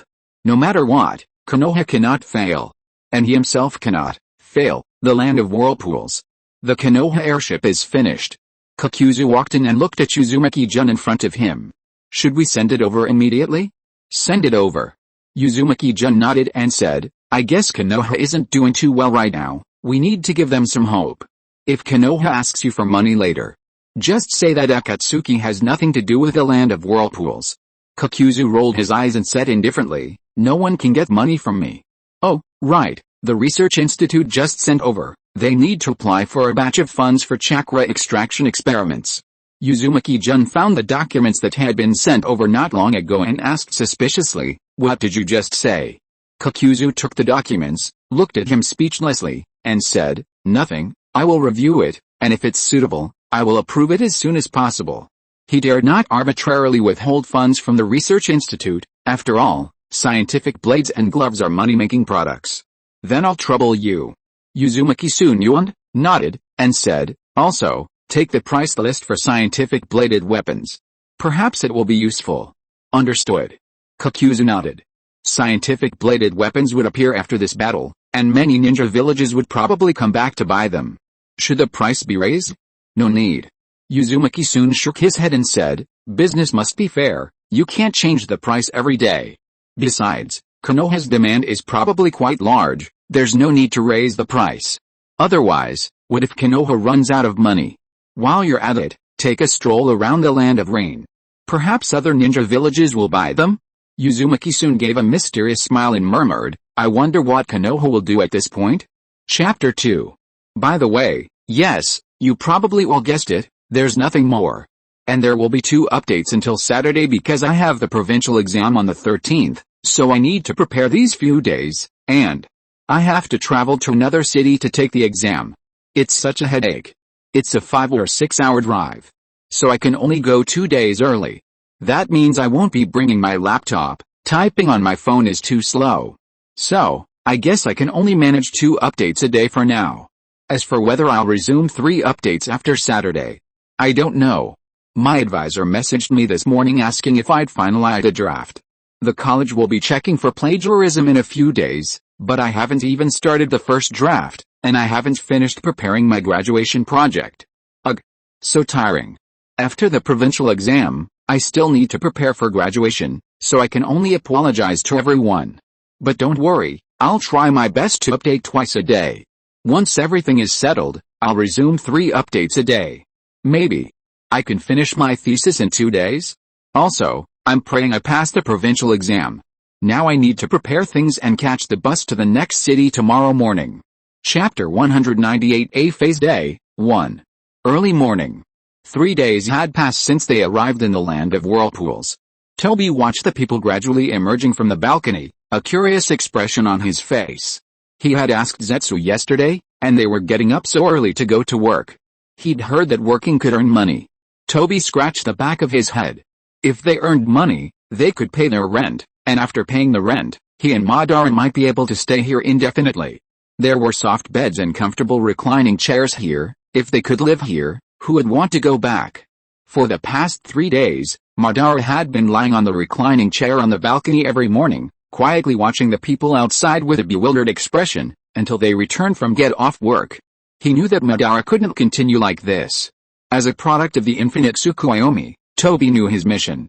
If Madara developed other ideas about peace, it would be disastrous. But Toby knew he was different from the other white Zetsu. No matter what, he would listen to Madara. Afei turned to look at the sleeping Madara beside him. For years, Madara hadn't slept lying down. He always sat up. Madara, Afei has gone out, Afei whispered as he approached Madara. Afei will be back soon. He didn't know how Madara would get the money to pay the rent. Perhaps he'd have to wait for Zetsu to bring the money? After all, Madara was old, even his walk was unsteady. So, Afei decided to go out for a walk today. He hadn't left the house for so many days, perhaps going out would offer some solutions? Then, following Zetsu and Uzumaki-san's advice, Afei disguised himself as a young man with long, straight black hair and happily skipped out. Your Highness-san, someone has come out of the house you asked us to keep an eye on, Uzumaki Hibiki said, pushing up her glasses. It's a young man with black hair. A young man with black hair? Uzumaki-san frowned, muttering, that must be Afei. Should we arrange for someone to keep an eye on him? Uzumaki Hibiki asked. No need, Uzumaki-san shook his head and said, let him have fun. Only then will Toby realize the importance of money. Besides, monitoring him. Uchiha Madara may be old, but he's not someone an ordinary person can monitor, plus Zetsu's existence. It's best not to cause trouble. Understood, Uzumaki Hibiki nodded and said, I'll arrange it. If he goes looking for work, take him to the ninja preschool. Uzumaki-san pondered for a moment and said, but be careful not to be too deliberate. The preschool was set up a few years ago for migrant workers, because now the land of whirlpools is practically a nationwide development zone, so a considerable number of children who haven't reached the level to attend ninja academies can only wait at home all day for their parents to return. In any case, this will bring some changes to the children's physical and mental health in the long run, so it's better to send them all to preschool to teach them to read and patriotism. Ideological education is still the most important subject in the land of whirlpools. These don't cost much money, just a few literate teachers will suffice. Moreover, Afei's goofy personality is perfect for teaching children to draw. He just needs to change the content of the drawings. Yes.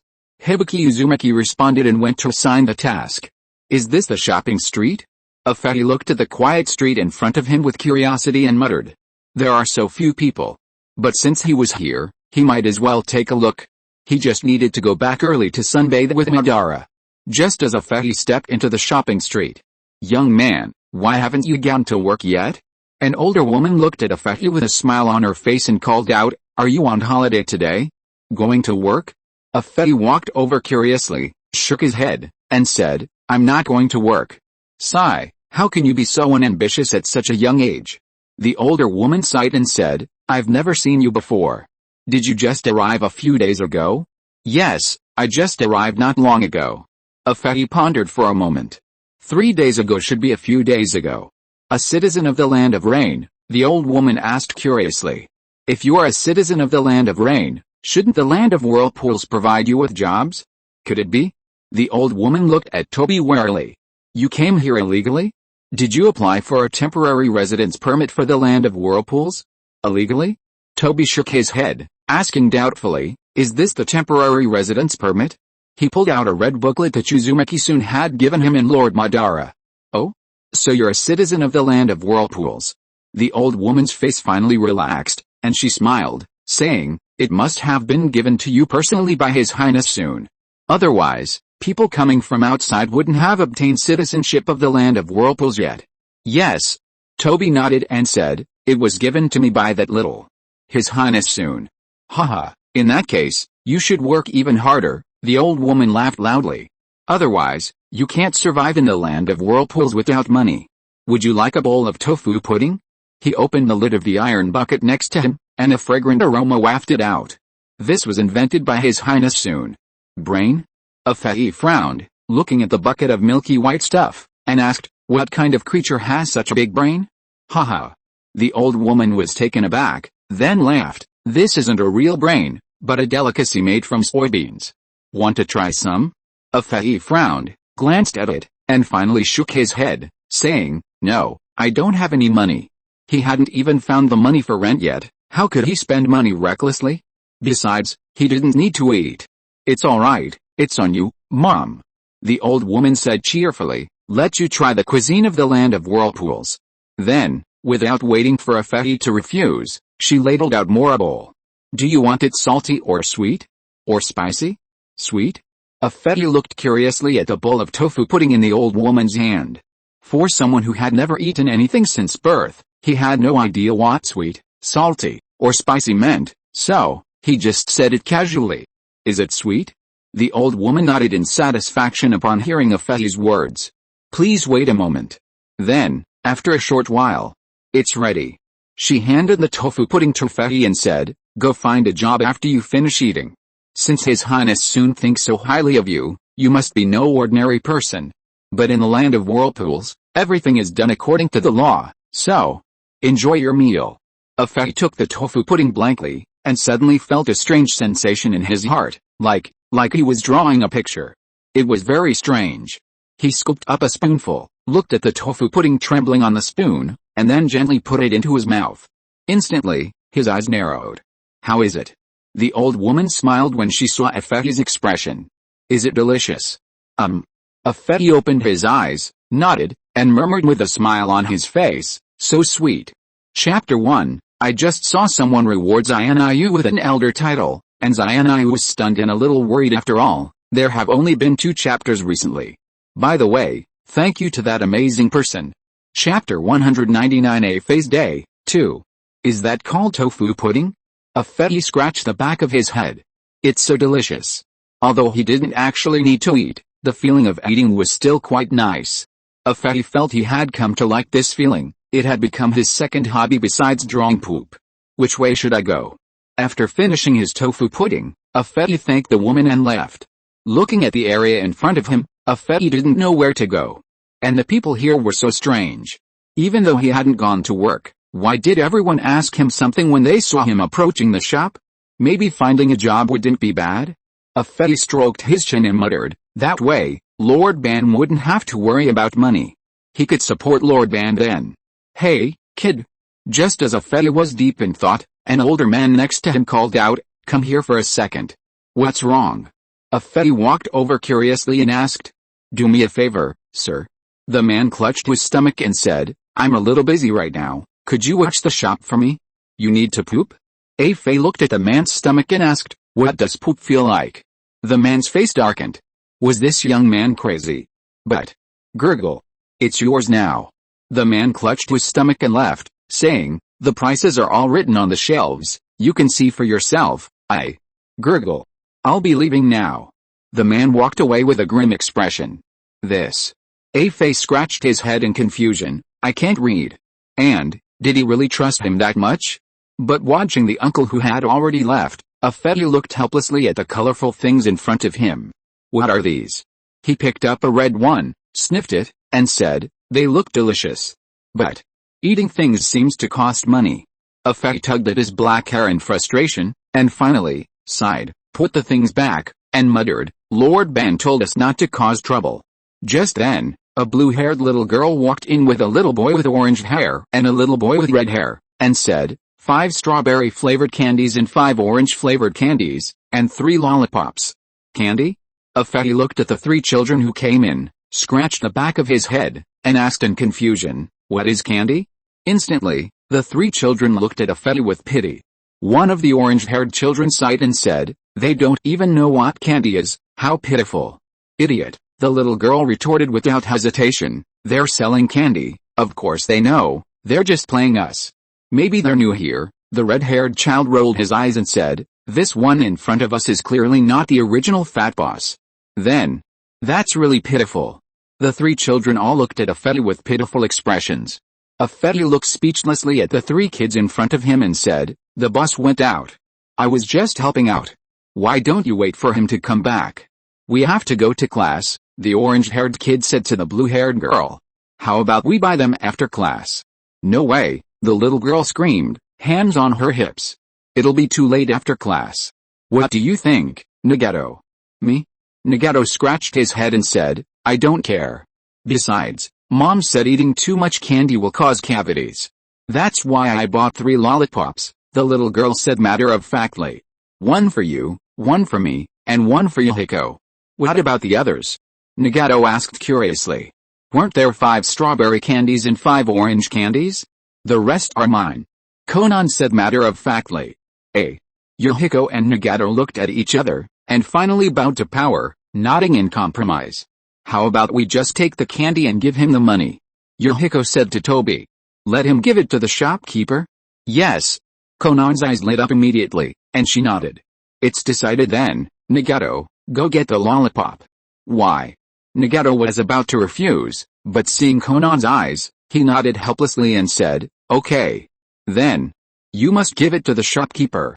Conan carefully took out the money and looked at Toby warily. Don't run away, or the police will come and arrest you. I know. Toby nodded helplessly and said, I will give it to the shopkeeper. Hearing Toby's affirmative answer again, Conan nodded in satisfaction, then took out a red candy and handed it to Toby. This is for you, this is candy. Then she happily left with Yohiko and Nagato. Toby took the candy, looked at the one in his hand, and then looked at the ones placed next to him, muttering, is this candy? Then he put it directly into his mouth. His eyes lit up immediately. This is so sweet, so delicious. And this flavor? Is it strawberry flavored? A smile appeared on Faye's lips as he murmured, Lord Madara would probably like it. He glanced at a pile of candies next to him, I wonder what the other flavors are? But. No. Faye immediately turned his head away. Lord Madara said not to cause trouble. Just as Faye was hesitating whether to sneak a couple of candies. Thank you for your hard work. The uncle returned, looking at Faye with a cheerful smile. I had an upset stomach this morning. Faye sighed, realizing he had been too slow. Then, he handed the uncle the money the 3 kids had given him, saying, 3 kids came to buy candy just now, here's the money.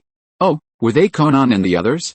The uncle nodded knowingly, took the money, then walked to the candy pile, grabbed a handful with a piece of paper, and said, this is to thank you for watching the shop for me. For me? Faye stared blankly at the candy the uncle was handing him, a strange feeling suddenly creeping into his heart. That's right, just a little candy. The uncle said with a smile, take it. This is your reward.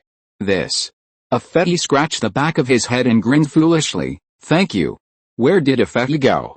Uchiha Madara lay on the recliner on the balcony, basking in the morning sun, and murmured, why hasn't he come back yet? He knew Afeti had left when he did that morning.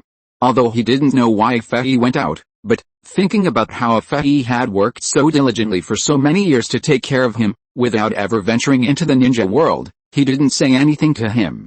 What an interesting country. Uchiha Madara looked at the people working not far away, paused, and then sighed, saying, but this peace won't last long. Only the infinite Tsukuyomi, as mentioned on the stone tablet, could bring lasting peace to the ninja world. But looking at the people working hard not far away, their faces filled with happy smiles, Uchiha Madara's lips unconsciously curled into a smile as well. He stared blankly at the working people in the distance. Perhaps. Should we go out and take a look? And then. Lord Madara, I brought you something delicious. Chapter 2. Chapter 200 The Will of Fire. Lord Orochimaru, let's retreat, a Konoha ninja shouted. We can't hold out. There are too many enemies. If this continues, we might all be left behind. Orochimaru narrowed his eyes, looking at the defense map before him, and sighed inwardly. In the face of absolute power, any strategy is useless. We can't retreat. Orochimaru sighed. If we retreat, we'll reach the border of the Land of Fire. Why did they set up the battlefield in the Land of Rain? Wasn't it to reduce the risk of war to the Land of Fire? But, the Konoha ninja hesitated for a moment, but decided to speak, we will die. There was no need to make pointless sacrifices. Now, Konoha faced the 3 great ninja villages and the Rain Village, there was no hope at all. He was silent for a moment. Isn't that what ninjas are all about? Orochimaru said with a lost look in his eyes, sacrificing themselves to protect. September, Konoha year 32. Is everything arranged at the academy? Hirozen Sarutobi took a drag of his cigarette, looking at Kaoru Udatane in front of him, and said, no matter what, you need to ensure the children's safety. They are the future of Konoha. Hirozen Sarutobi stood up, put his hands behind his back, walked to the balcony, looked at the smiling children below, and said with a smile, where leaves dance, fire will never die. The firelight will continue to illuminate the village and allow new leaves to sprout. These young people will eventually become the pillars of Konoha's future. It's all arranged. Kaoru Udatane nodded and said, but there's a problem that requires your decision. War always results in death. Now, she could only ask the front lines to take better care of these children. What is it? Hirozen Sarutobi asked, frowning. You know, Konoha cannot afford any accidents right now. Could it be that some clan has a refuse? Even Naruto wants to go out on a mission, Kaoru Udatane said helplessly. His teacher is about to be driven crazy by him. Didn't I say that no matter what, neither of them can go out? Hirozen Sarutobi frowned. This is ridiculous. That 9th rank girl, well, she's alright. Kaoru Udatane shook her head, looking calmly at Hirozen Sarutobi, and said, but we promised Lady Mito that we would give her a happy childhood. I'm doing as Lady Mito wishes. Hirozen Sarutobi took a puff of his cigarette and said helplessly, people who have experienced war yearn for peace more than anyone else. Perhaps staying in the village is what she wants. As for Naruto, would release. Hirozen Sarutobi's eyes showed a hint of confusion. Finally, he sighed and said, let him go to Orochimaru's place. Perhaps the destruction of the Senju clan can unleash his potential? Kaoru Udatane's eyes widened upon hearing Hirozen Sarutobi's words. Finally, she sighed and said helplessly, I'll arrange it. Regardless, Tsunade and Naruto are the last members of the Senju clan in Konoha. I hope you don't go too far. Sigh. Hirozen Sarutobi waved his hand and said, I'll have Orochimaru take good care of him. Would release. Perhaps Konoha can produce another god of shinobi. Mid-September, Konoha year 32. Due to the dire situation facing Konoha, advisor Kaoru Udatane suggested to the Hokage that most students at the Konoha Ninja Academy graduate early and enter the battlefield. This would solve the problem of Konoha's dispersed forces. Furthermore, that afternoon, the Hokage came to the academy to personally apologize and encourage the students, making them understand that they are the future of Konoha and urging them to protect themselves. He also casually mentioned the will of fire, instantly inspiring countless children chasing their Hokage dreams. Konoha battlefield. This absolutely won't do. Orochimaru frowned, looking at the alliance of 3 ninja villages not far away. He knew that if things continued like this, the defenses would collapse sooner or later. Konoha has too few ninjas. Even the commander-in-chief himself has gone to the battlefield, which shows how dire the situation is. It's starting again. Orochimaru sighed as another ninja launched an attack nearby. Have the men begin defense. We must hold on no matter what. Yes. The land of whirlpools. An elderly man with gray hair walked slowly down the road, leaning on a cane. Uchiha Madara was curious about everything in the land of whirlpools. What was it that allowed the people and ninjas of this country to live peacefully together without any barriers? The constitution of the land of whirlpools? Madara murmured, what a strange thing. Toby went to work this morning, apparently at a place that takes care of children, something like a daycare center? But the owner of that daycare center is probably an idiot. Madara shook his head helplessly. Otherwise, why would anyone hire someone who only knows how to poop to teach children to draw? Madara Uchiha looked at the surrounding trees and muttered, we've come this far. He remembered that this seemed to be a mountain next to farmland in the land of whirlpools, an undeveloped area. Let's go back. Madara looked at the setting sun, sighed, and muttered, Toby will probably be off work soon too. He'd get anxious if he didn't see him then. However, just as Madara was about to turn and leave, he suddenly stopped, frowned, turned back, and looked into the depths of the forest behind him, muttering, this commotion. Who could it be? We can't hold out any longer, Lord Orochimaru. A Konoha ninja cried out with a sorrowful expression, let's retreat. The Hokage will understand. Shut up. However, Orochimaru stared at him coldly, if you continue to disrupt morale, kill. But, the Konoha ninja, who was about to say something, saw Lord Orochimaru's expression, sighed inwardly, and shouted, yes. However, Orochimaru also knew that the situation was truly not optimistic. A bitter smile appeared on his face as he muttered, "It seems I really am going to die here this time." He hadn't even begun to explore the secrets of life, to unravel the mysteries of immortality. He still had so many things left to do. Where did that idiot Jiraiya go? Orochimaru muttered angrily, "If he doesn't come soon, Konoha is doomed." However, before he could finish speaking, boom! A huge explosion suddenly erupted from the battlefield, kicking up a cloud of dust. Instantly, everyone's attention was drawn to the scene. Finally here? Orochimaru's lips curled into a smile. A moment later, the dust settled. "I am the Toad Sage Jiraiya. Haha. Which lady is thinking of me this time?" A white-haired youth in armor stood atop a giant toad, a lewd smile on his face as he rubbed his nose. "Jiraiya, don't you even know what's going on here?" The giant red toad below took a drag on its pipe and said helplessly, "This is a battlefield." Before it could finish speaking, kill. Instantly, all the ninjas except the Konoha ninjas rushed towards Jiraiya. That idiot. Orochimaru covered his face in exasperation. What a moron. Chapter 1. I've updated it now. End of this chapter. Thank you so much for reading until the end. Don't forget to give it a like. Looking for more exclusive content and immediate access? Subscribe to our Patreon. Remember, every like, subscription or donation encourages us to continue. Thank you all. See you in the next video.